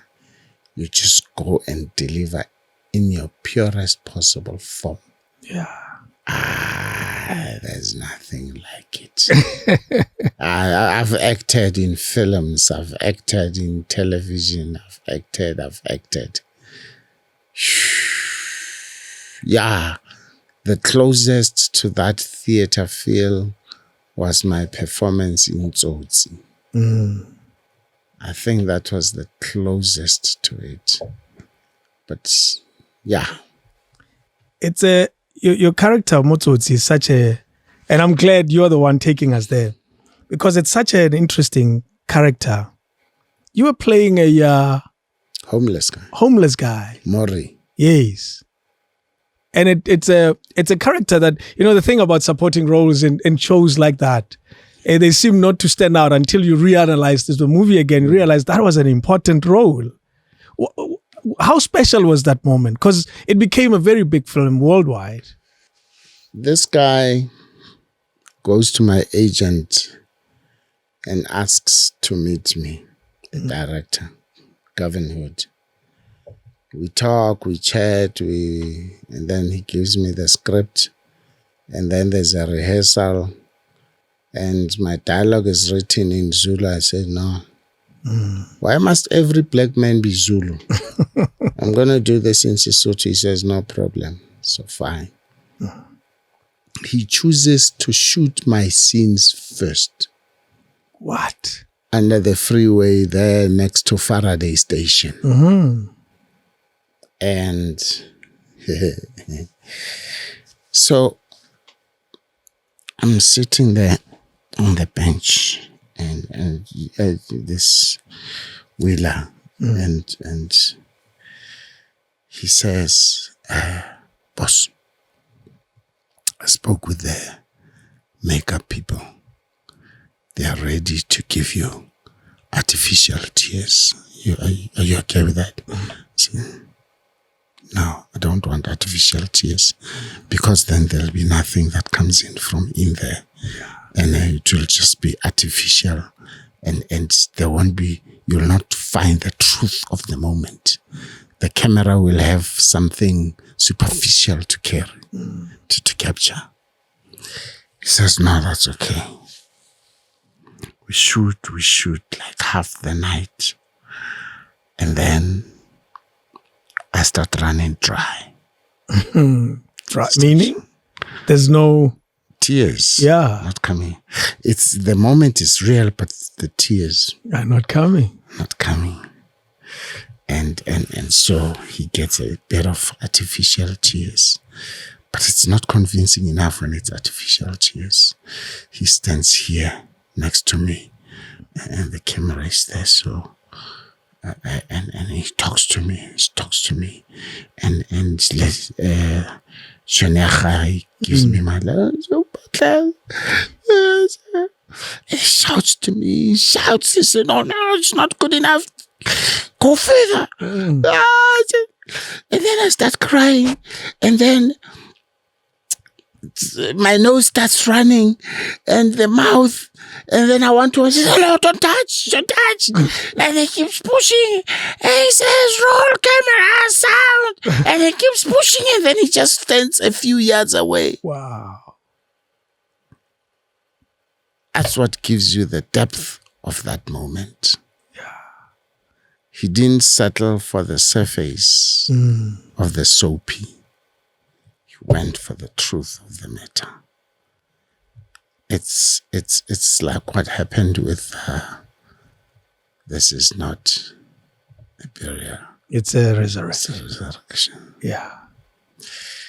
It's the first time I encounter it, it's written in this deep Sesotho. And then they give me the English version. No, I think first the English version for auditions. And then they say, no, ibue ka Sesotho Ntate. Yes, give it my Sesotho. And then for the shoot, they give it to me in dictionary Sesotho. Deep. I make a mistake. Now I can confess. I make a mistake. I think, no, I don't have too much dialogue. And I left it too late. And it would not come in. And I get a friend to help coach me. Because it's like Shakespearean Sesotho. Yes. And I get into Lesotho. God came to my rescue. It's raining and the cars get stuck and this and this. Jeez. So they come and record me in my hotel room. It's almost like just doing the voiceover. Pretty much. Then he wants the voice. And I must speak like that.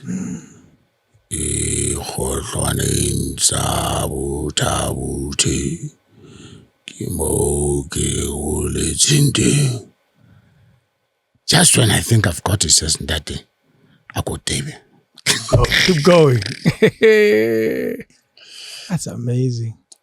I tell people, directors get paid not to be satisfied. If you get satisfied too quickly, you're not a director. You're a darling. You're not a director. I keep digging deep. And we record that. And we get it right. And then in the little time that's left, because I had just one day, we go onto the set. And the camera is just here. Just here.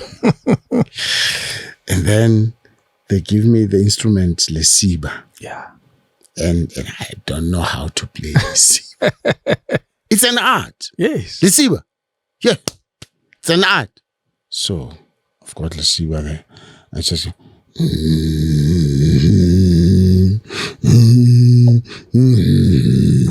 then this Lesiba sound. And I'm just kissing this thing. And it comes out just right. Wow. And after the mix and everything there, Jesus, I looked at the final product and it gave me goosebumps. Jeez, and you were looking at yourself. But please understand this thing about theater, Mary Twala. I was about to get there. Mary Twala. Yeah. I grew up watching Mary Twala in Lifa that I mentioned earlier. She was a mad woman who'd come from the rural areas looking for her husband in Gauteng. How do you get to Johannesburg station and say, do you know Mr. So-and-so? And then she got mad. She lost her mind. Yeah. And she had some scenes where she was scavenging in the dustbins. So Jeremiah in this play, in this film, he puts the camera on Mary's face. And then it keeps zooming in slowly. Yeah. Slowly. By the time it gets to her, her lips are quivering. Yeah. All that it takes is for the director to just put a finger on the raw nerve and leave you. You see, if you don't know acting, you think being busy and loud is acting. No. Acting is stillness and silence. Yeah. And still get the emotion. Stillness and silence. This guy can more acting fear. But mamela that. Yeah. Camera catches thought. Just remember that. Jeez. You have the thought in here and it has its source down there. You just look at that camera and it will catch the story. If your thought is clear, it takes an actor to do that. You celebrate her quite a bit, Mary Twala, and because that was her last production. Yes, sir. Yes, and it was almost like she was telling her story for the last time or displaying her talent for the last time, because the movie celebrates her just as much, and it's interesting how you make immediate reference to her because clearly she's left a lasting impression on you. Absolutely. That moment at the end of the film where they are leaving their land, and then she turns and looks at these people who have been sent here to drive them out, and she walks towards them. And then she takes off her top and raises her hands like that. And she just keeps walking towards them in that act of utter defiance. Yeah. It's power. And she's not a young lady here. And you see, Jeremiah has the wisdom to shoot a lot of scenes from behind. If you look at that film again, just check how many shots are from behind. And he does that. That's the power of it. And her age is because her flesh is almost leathery. Almost leathery. And you can see every line in her age. Wow. You know how you speak of her, I didn't realize, and I guess it's my fault for not acknowledging her. Those words, the words you have in your book, you feel them almost every day because you bring it in your story when you're talking about legends, essentially. People whose career spans over a long period and they remain at the top for a long, long time. And she is right up there for you as one of those, because you immediately speak of Ntate Support Sticks Mabuse, and you always speak of Ntate Jonas Gwangwa and Hugh Masikelas of this world. And she's right up there. And I like it when people sit in that chair and say, I do have favorites. People who've left a lasting impression. Is that how you've always seen her? I'm telling you, as a little boy, I saw her on that stage, scavenging. I'd never forget that. You see, Gibson Kenta was doing musicals and music, dance. not Mary's role. No. Yeah. Scavenging. Desperate woman looking for a husband in Gauteng. Alone in the world. And she loses her mind. You see, maybe it's actually fortunate that there were no cameras at that time. Yeah. Because it's here. It's here. I don't depend on the shot. It's here. So you take me from that moment,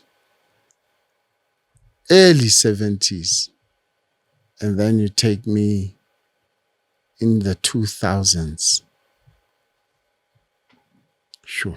You said the worlds are very different. But Mary is still Mary. And she is. You see, the University of the Free State decided to give me an honorary doctorate. And I almost declined. And I talked to Brother John. He says, no, they're not doing you a favor. Actually, maybe they are late. Because if you had the old-fashioned scale, the side you have there, academic weights, and you look at what you have done academically and your teaching and your workshops and your acting and your writing and your directing, and if you put them on the scale, you're going to tip those. Because rightfully, take a 24-year-old with a PhD, it's a different thing. You have delivered this thing. What's the difference between stars and artists, stars and legends? It is the depth and the breadth of your work. Yeah. And that's what you get with the Marys of this world. And that's where you get the humble, the humility, because you don't need to prove anything to anybody. You are it. You are the truth. There's a phrase in your book where you say, the bigger the artist, the more down to earth they are. Yes. For me, it's such an important phrase because there's one that's used very similarly that says, if you want to see a man has no money, you'll see how he looks like. He looks like he has money. Then you know he doesn't have anything. And how you speak of it with the humility that the people of Mary's stature lived up to, literally to the last day of her life. It's such an important one, that, eh? Like memory. Yeah. Her last gasp on stage. Wow. I don't mind dying like that. I hope I do. Yeah. My last gasp on set. Be happy. Especially in the theater. Especially in the theater. Not on the soapy. No. In the theater. I'd like to give my last gasp in there. Yeah. That's where the magic is. Let's talk about the people you celebrate. Hugh Masekela, your meeting with him. I consider it a special moment. Was it by accident? It was not an appointment. No. So yeah. It was God's appointment. Were you surprised to meet the man who's left South Africa so many years earlier? That now I know the Record Union of South Africa. I can't imagine me next to Hugh Masekela. Yo. No, it's not even a wish. I can't imagine it. XMLIT. What? And we speak in Tsotsita. Yes. In the middle of New York. Not just New York. The same street as the Apollo Theater. 125th Street. Yeah. Ha! In Harlem. At XMLIT. How did he pick up that these fellow South African? No, he picked me up. Yeah. I didn't. And yeah. So I think we're going to a place where they read new plays. Okay. And I remember it was upstairs, very hot. But that's where real work happens. And we spoke. And after that, I was the organizer of events for South African students in New York. And I was the one to talk to him. He took my calls. He met me. And sure, it's like I remember when after the Steve Biko film, I had Ntate Kwangwa and Sis Vrai in our apartment. In our apartment. They came to visit us. Wow. And sure, heavyweights in that day, the simplest people. Just respect them. Yeah. I did a festival in Bombay, in Malahleni. I always work with concepts. I don't just want a concert. And I had Brahiu with a choir there. And he did Stimela. See? And that choir took it in. Yeah. And they took it in. And so when it comes to the rehearsal, Jerry, Zeda, you guys, this is the most sober artist in South Africa. You think people are not watching? They are.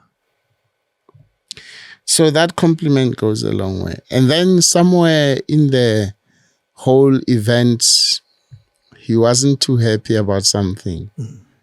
He kept quiet.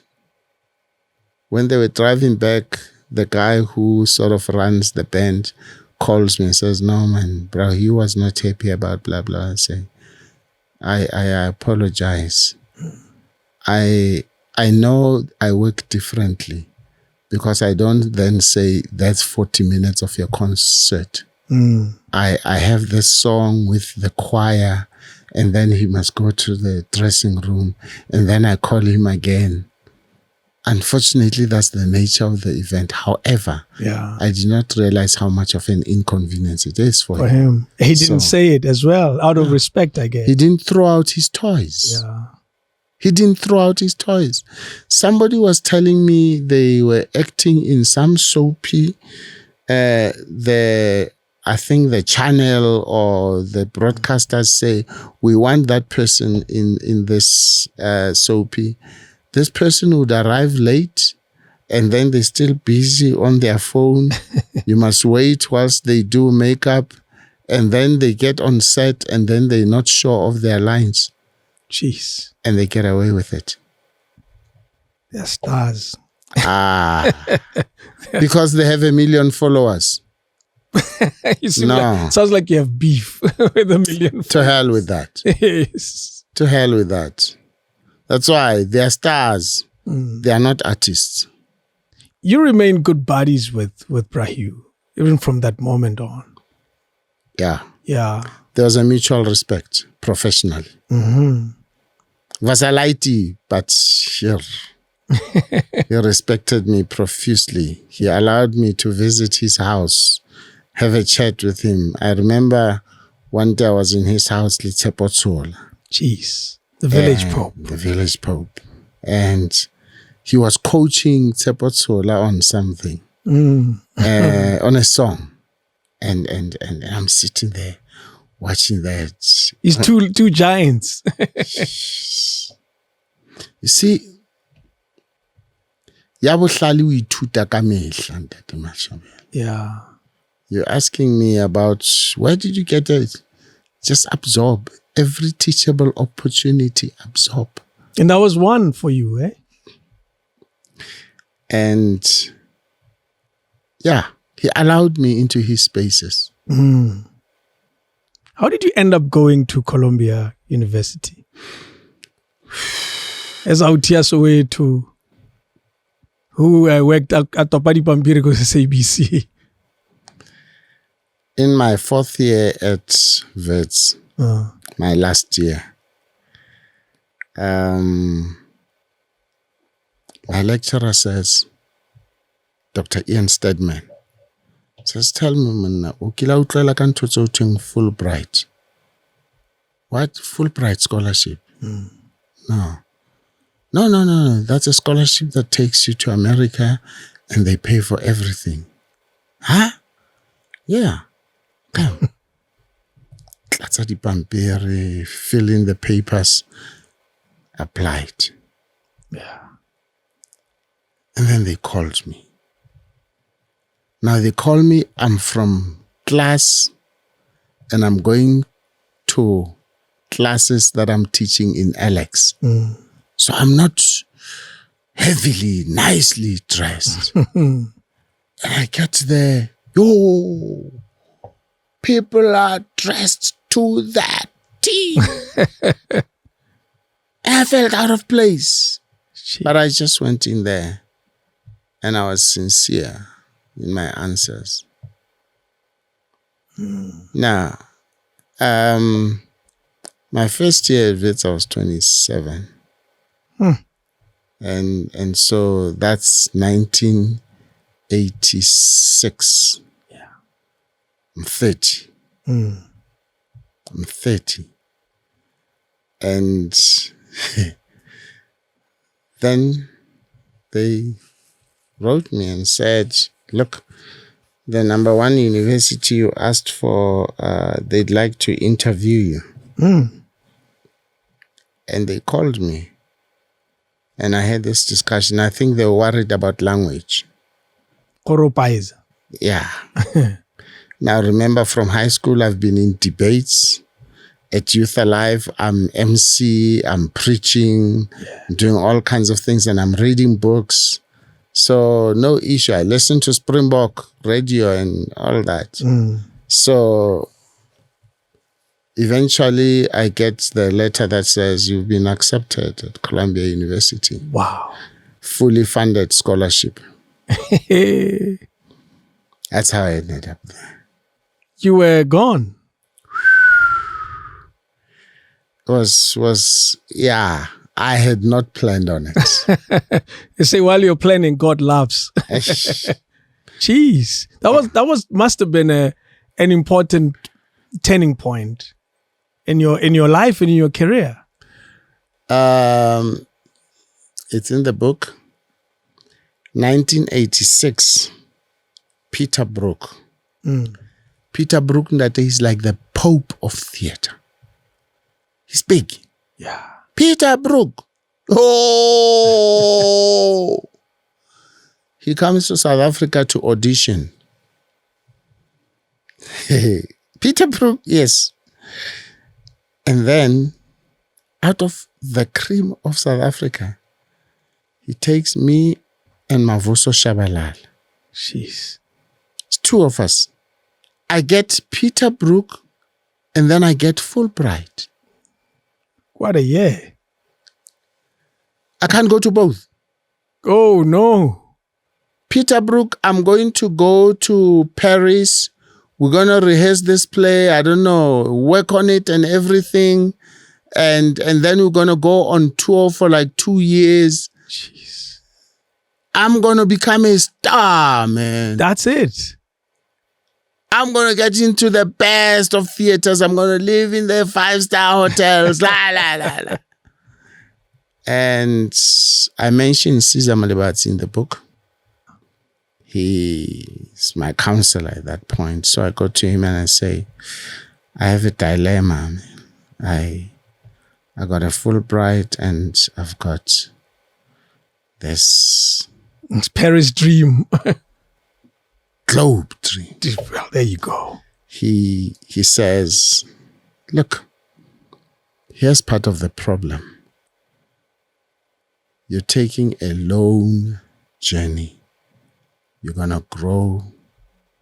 Your family is not going to recognize you. You can't take family there. You'll get the dollars, the euros, but you can't take family. And Munna, it's not long since you got married. Now that you're married, you know what you're missing. And let me tell you something. You don't know this culture. The actors' exit door, there will always be the white girls. Uh-oh. I don't know how long you're going to resist that. Peterbrook is one very heavy line in a CV.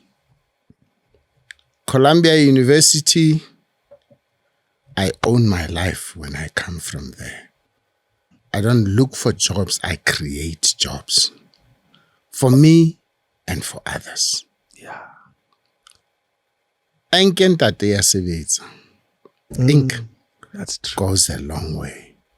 I'm not saying there are no uneducated, talented people. I'm not saying that. But ink, when you can read the music, it makes a whole lot of difference. That's true. When you can analyze a script, it makes a whole lot of difference. You're not a stage manager, you're a director. Let me put it this way. And again, I must stop apologizing. Wabana Ntate, I did a production of The Island. The Island. It's a classic that's always been done with men. Okay. As a director, if I'm going to see a production of The Island that you have directed, you should come to that with a mindset that says, this is a Mashabela production of The Island. This is your interpretation of The Island. You're not trying to reproduce what was done all the way back then. You're not trying to do what you saw go Market Theatre. You are giving it your own signature. And that is what a degree from Columbia does. It says you are an interpretive artist. Yeah. Every production you touch, it has your signature. And there's got to be something unique about it. That's why, don't ask me to go into it. That's why we speak of a production concept. How do you plan to approach? What should the audience go out with? Yeah. They may have read this Shakespeare, but this time, what are they going to go out with? I did a play, Brecht, Mother Courage. It's not pap and flesh in that. Brecht is heavyweight. Yeah. I did it in Afrikaans. Yo. From beginning to end. In the rehearsal room, I was the only black person. Everybody was white Africans. People who in June 1976 were on the stage at the Market Theatre when I was throwing stones. I was directing one of those people. I had the heavyweights of Afrikaans theatre. But because I trust my hand as a director, I got an award for it. Jeez. That's what it's about. Yeah. Now, Mashabela, I'm getting hot. Under the collar. You see, there are people, you have seen them playing a particular role. It is the names of the films that change, but they're playing the same role. That's why when I talk about that honorary doctorate, the depth and the breadth. Yeah. You're a chameleon. How convincing of a chameleon are you? You are the boss, this time a mafia, then you are the victim and a hobo in the next. You know, all those different shades. It's not just 50 different shades of gray. It's different shades of the, what do you call it? The spectrum. The spectrum. Yeah. That's what you are as an actor. You know, when you speak of your passion for it, because it all started in 76, you didn't write your exam. Yes, sir. Well, everyone didn't write their exams, as it turns out. I wasn't even aware Yeah. of that small detail because of the uprising and everything. But I think a year or so later, you were able to protest your results, and which was quite interesting. And you'll see where I'm heading with this. Because then acting was not part of your life story. You were just a young boy trying to define your life. Yeah. But clearly there must have been something burning inside of you that made you choose a path, Youth Alive. What was Youth Alive? Because clearly that was the beginning of all this. Youth Alive is an interdenominational youth organization. And there, it's a discipleship ministry. Okay. Basically, you have made a decision to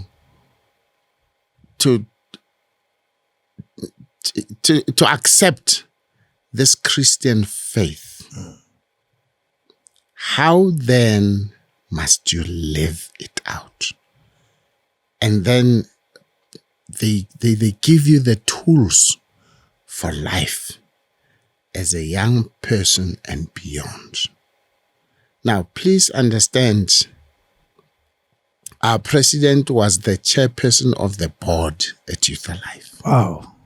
Even then? Way back then. Jeez.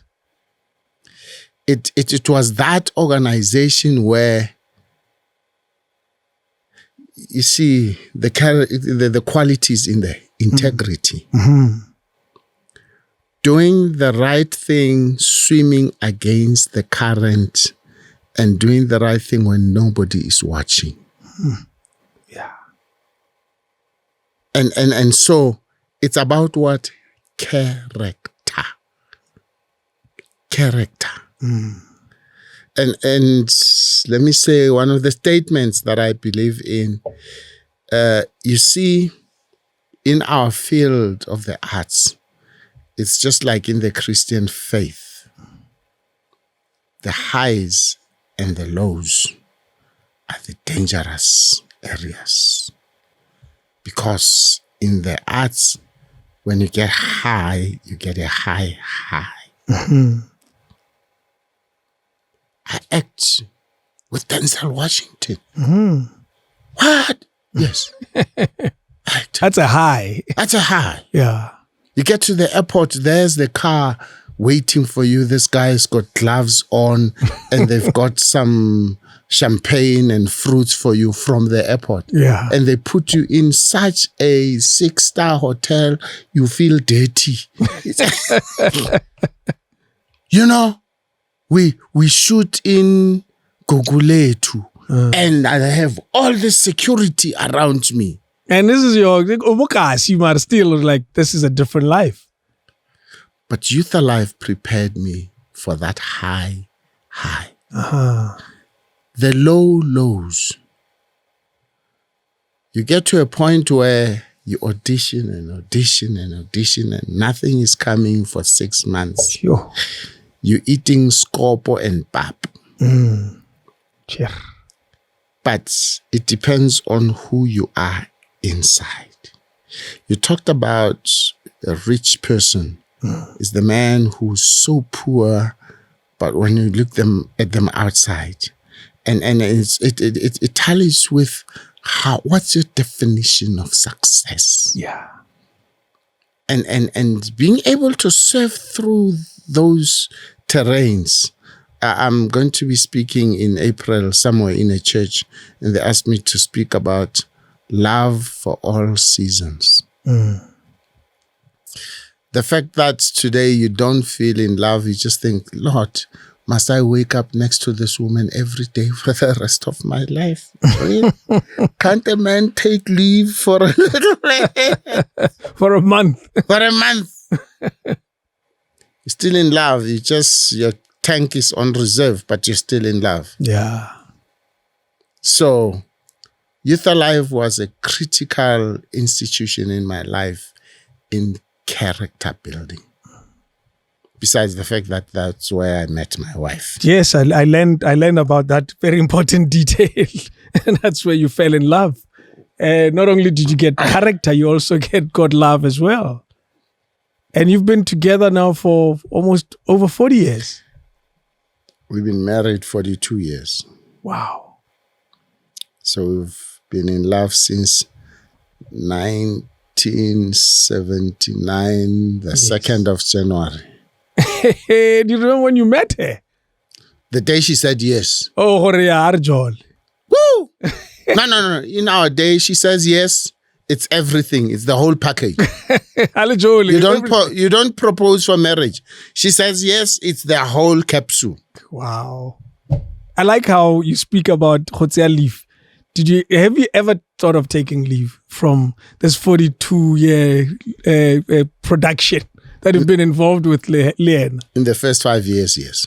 Yeah, it wasn't easy. It wasn't easy. It's adjusting to each other. And remember, I come from a dysfunctional family. I really don't know how to do family. Yeah. I had no tools. We read, we blah, blah, blah. But no serious mentorship, no. I remember one day, I can't remember what we had fought about. Yeah. And we were living in Dube, next to the bowling club there. And I walked out of the house and I went to go and sit in the park. I was angry. I was discouraged. And the next thing when I looked up, she was there. She says, "No, man, come home." Jeez. I went home. There have been times, there's one thing in our lives that almost broke this marriage. It's our son on drug addiction. Because we did not agree on how to treat him, how to approach it, and so on. Mothers and fathers look at it differently. That's the one thing that has tested the fabric of this relationship. Wow. And it came out on tops, eh? Because, there's a picture in your book where you show the before and after of your son. Yeah. I purposely put it there. Yeah. You see, I love the Bible. It doesn't Photoshop the pictures of the giants. Gives it all as it is. As it is. That's why I say at the end of the book, I'm not perfect, but it is those very imperfections that make me perfect. It makes you a whole person, a whole human being. Yes. If anyone wants to be a legend, be a role model, be a real true coach, get real. Yeah. Get real. What is at the heart of your love for her? And it's a trick question because some say if you truly love someone, there's no reason for it. But what is at the heart of what has kept your marriage so strong for so many years? Because you are known as if you were young, you'd be the it couple. You are known as that couple that has navigated through the challenges of life. And amongst many things, you have the wisdom to share, and you're forever ready to share the wisdom of your challenges and your good moments to younger people. What has kept you going? Ke ngwana setsoa le pelo ya maobane. Claudine gets angry. But today's anger has no room tomorrow. Wow. No room. She's that person. Ngwana setsoa le pelo ya maobane. She protects me with all of her being. Will not touch me, not including presence. She taught one of my leaders a lesson who was shouting at me early on in our marriage. And then she waits for me to disappear and says, sorry, were you saying that to my husband? Not Jerry, my husband. So yeah, what's wrong? Says, that's my husband. He's not a boy. You don't talk to him like that. Wow. You don't treat him like that. He's my husband. He's the father of my child. That was the end of that. Wow. When I was teaching at Wits, I lost about 14 boxes of books that I had bought in New York. 14 boxes that gone. And and I was a wounded tiger. And she gathers the kids, talks to them. Look, Papa is not just angry at you, he's hurting. So he might be edgy, he might be, please don't take it personally. I heard about it about 4 or 5 years later. That's how she maintained peace and order in the family. Wow. Understanding. Yeah, some of it you didn't even know it was happening. I didn't know. Makhetha. Would you say the same about her? Makhetha. She can speak for herself. Spoken like a true politician. You're not going to answer on behalf of the ANC.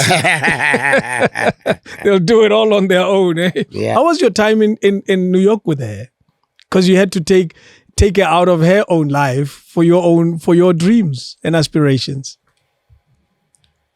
Somebody one day said, this is the family that does things together. New York was our together time. Wow.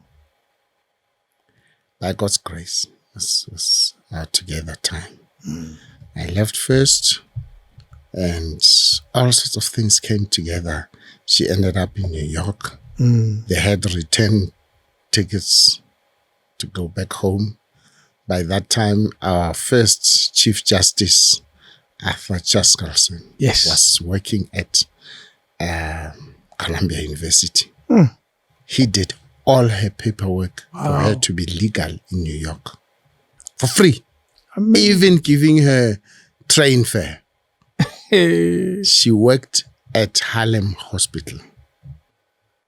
I'm at school, she's working to keep the fires burning. Incredible. To make sure that the family is held together, she was working midnight to 8 a.m. shift permanently. Permanently. So she goes to work midnight. I come back, finish my homework. In the morning, she comes back. I've already taken the kids to school, wash them up, lunch boxes, blah, blah, blah. And then I go to my classes. In the afternoon, I go and fetch them. We play in the park if it's still too early for mommy. She's sleeping. Yes. And then we go back home. And then she has started cooking dinner. And I go to the theater. Because studying theater, we must go theater. I go theater. I came back around 10:30. And the kids are already sleeping. And then at 11:30, because her bus was just on Amsterdam. Now it's difficult to explain the geography.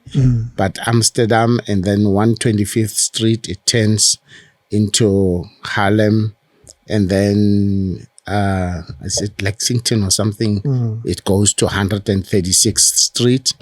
She's there on time. So it's not far. It's not far. Yeah. And with those kind of buses, very good transport system. She's never late.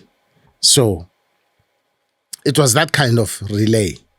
And it put us together, built us as a team. It's a PT. There was that dark spot that came, because of my so-called friend. But it was the best time. Really was. You look back at that with a smile and positive energy, eh? It's an interesting one. How when we talk about a lot of the journeys of our lives, that part seems to matter a lot for you. It does. Yeah. And away from home, eh? Yeah. Absolutely. We became family. We were living in a 1.5 bedroom apartment on Claremont Avenue. But we had visitors like Ntate Gwangwa and others came visiting. No problem. Yeah. I want to talk about some of your films. One in particular, where you're playing this character. This character. 5 Fingers. 5 Fingers. Yes. A very important character in the story, one that stands out from not only the way you look, because it stands out the makeup that went into it must have lasted the whole day to put together. What is your opinion of some of the amazing films that South Africans have made over the years? I think we've come a long way, and we've reached a point where we're doing a lot of cool stuff. What do you say to that moment as part of the definition of what South Africans are able to do now? South Africa's got talent, man. South Africa has got talent. I sit on some panels where we evaluate the works of filmmakers. The quality is extraordinary. Yeah. The problem is not finding fundable projects. It's of these beautiful projects.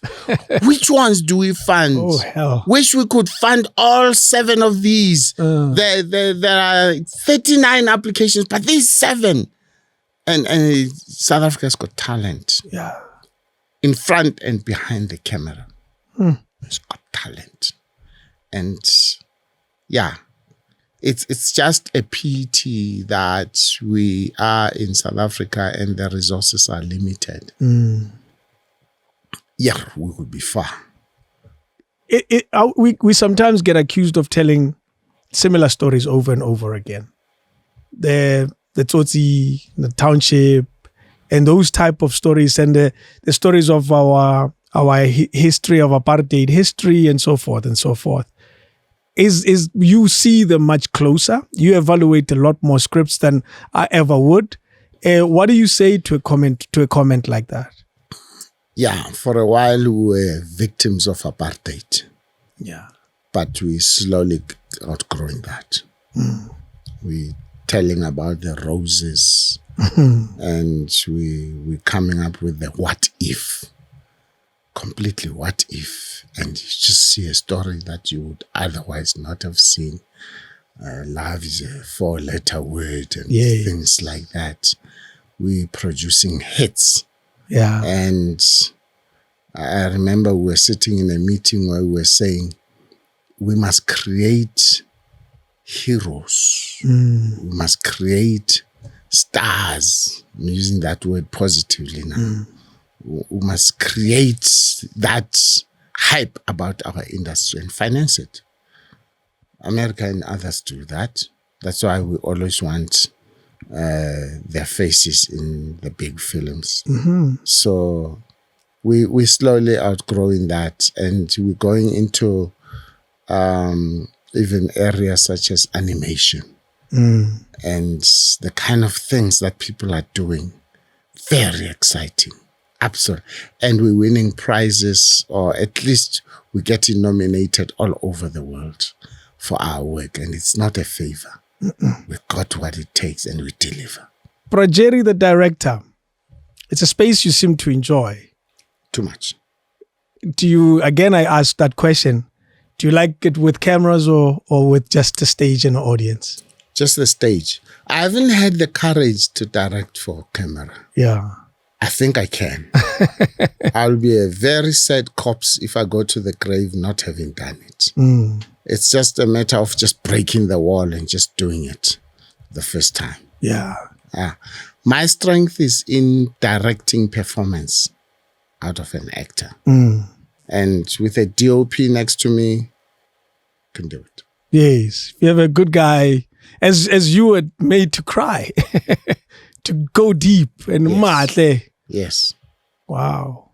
Do you know, your celebration of your industry takes me back to 1977 when you were a teacher. I think you remain a teacher throughout. That remains a thread in your life. And that's probably why you still enjoy being on stage. Is that a natural role for you? Of teaching? Yes. Yeah. It excites me to teach somebody something and they get it and they assimilate it and then they go out and do it. That's why one of the best courses for me is training directors. And you see, for those people, it's not an easy one to do because you must teach them how to see, hear, think, and do differently. And those things, you're teaching thought processes. You're teaching catching it with the eye. You're teaching assimilation and arguing, having a conference with yourself and say, no, that's an inside joke. I know they're loving it, but it's not true for the script.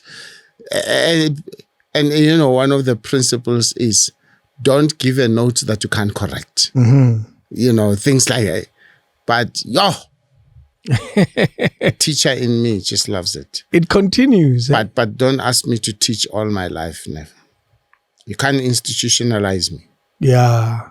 It's something that you would want to stop at some point. Because you were talking about how you're into coaching. And I imagine it's coaching of life coach. Yeah. Yeah. It's not and you speak of it as something that you enjoy doing now. I love it. You know, I'll give you an example. You say, no, you know, I'd like to one day see myself having something like Urban Brew. Hey, but hey, that's your. And you ask two questions. One, who are you? Who are you? You see, who is it that you want to see owning an Urban Brew like company? And people struggle and say, okay, let's go to the next one. What have you got? What have you? And people struggle and say, you know, for starters, you've got you. Yeah. What do you mean? Hey, bruh, you have got you. There's a lot of people out there who have not got you. Yeah. With the history, with the attributes, with the character, with the passion. Just you and your passion, that's a great start. Because without the passion, there's no easy road to anywhere. And without it, you will not have the discipline. Your passion must give you a reason to wake up every day. And you don't only wake up in summer and what have you. You wake up midwinter. So you ask people those questions and they get up and say, yeah, got me. Yeah, got me. You know, let me invest in me. Let me respect me. Let me honor me. And just that little shift in mindset, people can lift their breastbone and walk tall. I'm Mashabela. I want to conclude it, and I know you'll be passionate about this. The fight over the family house. It's a common problem amongst us as people. It takes up a few pages in your life story, and I think it's a problem that, and this is my own observation of having read that bit, that probably still carries on, maybe not in reality, but maybe inside of you. What does it mean to you, that part of your story, that the family home was taken by the clever in the family? I've divorced it. Because if I don't, I'm causing problems for me. I've said, hangata Ntate Mashabela, a lot of stress is self-induced. In this way, don't promise yourself what the other person has not promised, and 2, does not have the capacity to deliver. True. You are stressing yourself. Give it up. Let life go on. Give it up. Unfair, give it up. Let it go. Sure. You could get the best lawyers and what have you and get that thing. It's so tainted, you're not going to enjoy it. If you get it, you're going to sell it within no time because it's tainted. So the betrayal is the pain. Betrayal is the pain. But eventually, in closing that one, let me say, I sort of thought eventually, no, maybe it makes sense. They could not give a Mofokeng house to a Makhetha. That's an easier way of managing it inside of yourself. Yeah. Has the world, your world of acting, been good to you? Of being an artist? Has it been good to you? Not always. Not always. But it's human nature. It's human nature. The people who haven't paid, their roles I lost because blah, blah, blah, blah. There are all sorts of things. You know, I worked in the theater in Bloemfontein and I got thrown out because I'm too demanding, say, standards and what have you. And I stopped the envelopes and so on. But so is human nature. Is it true that you were once stabbed for the role you were playing, Inkatha, a member of Inkatha, in a TV show, The Lion, I think? The Lion. Is it true that because of the character you were playing, then in reality, somebody stabbed you in reacting to this guy, Udlalang Inkatha? No, I wasn't stabbed. Yeah? But I had to run away from Johannesburg. The day, you remember they showed one episode out of 3, and then there was trouble with Inkatha. Somebody said, hey, bruh, you lose your life. You know, if people decide to target you and shoot you and they apologize, you know, it doesn't just run. So the evening they showed the 3 episodes in one evening, was one Saturday evening. We were in a hotel in Rosebank, and that was that. And then after that, now there was Enga.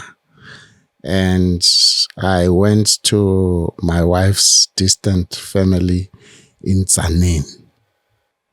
I lived in Tzaneen for a while. Yeah, it wasn't easy. Jeez. Our history is an interesting one as a country.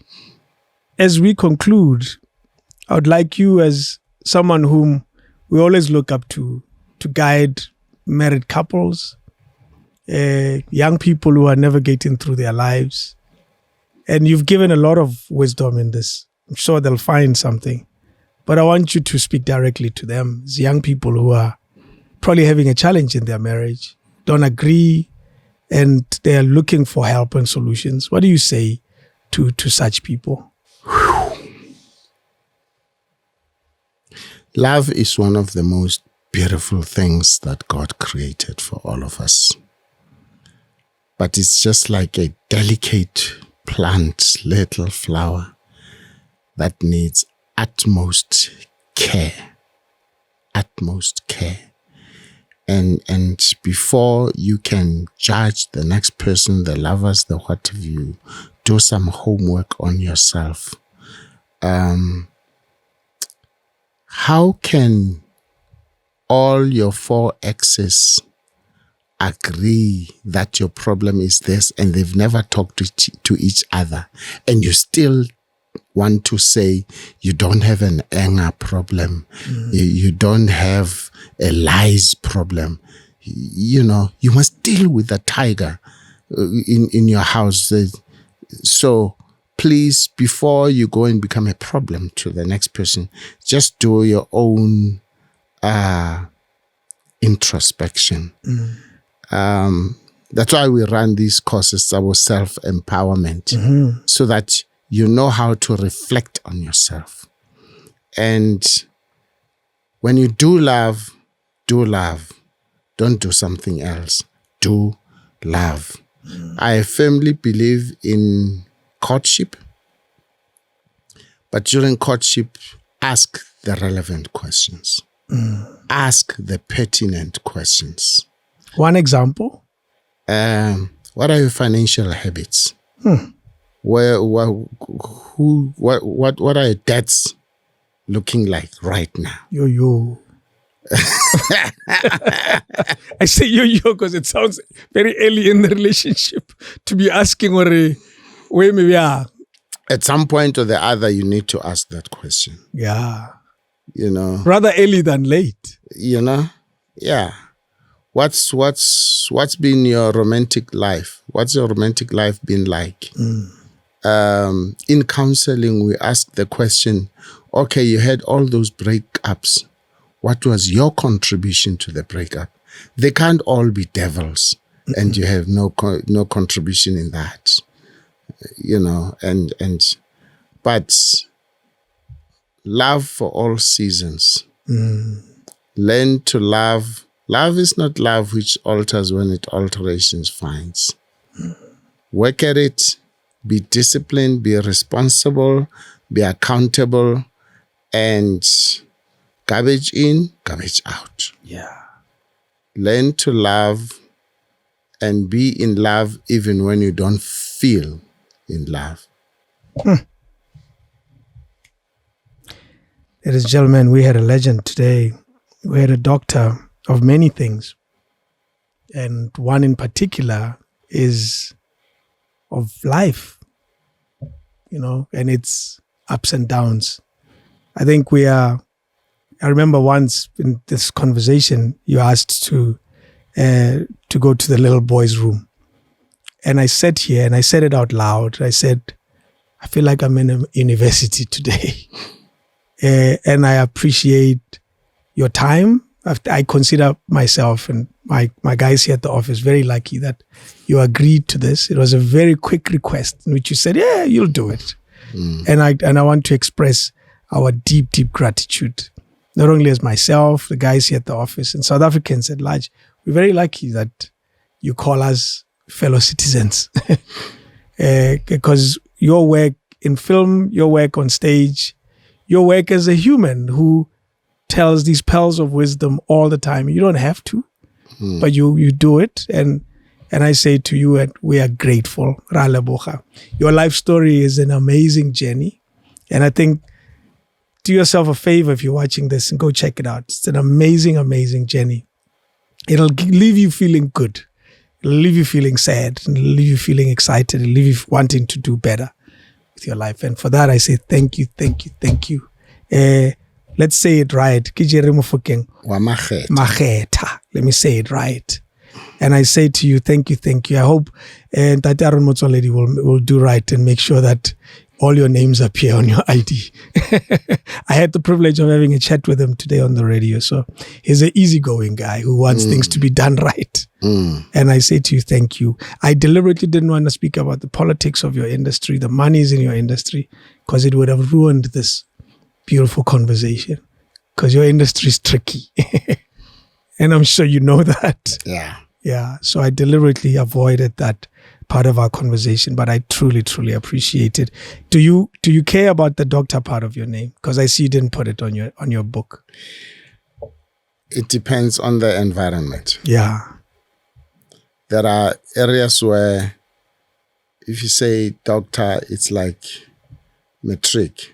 If you say Ntate, it makes a whole lot of sense. There's more honor. Wow. Everybody? To me, Brajeri. Ntate Jerry Mofokeng, Makhetha. Thank you so much. Thank you, sir. I appreciate you. South Africans appreciate you and love you very much. Thank you, everybody. That was fun. We met at least about 2 hours, 40 minutes. Not so bad. King David Studio Podcast.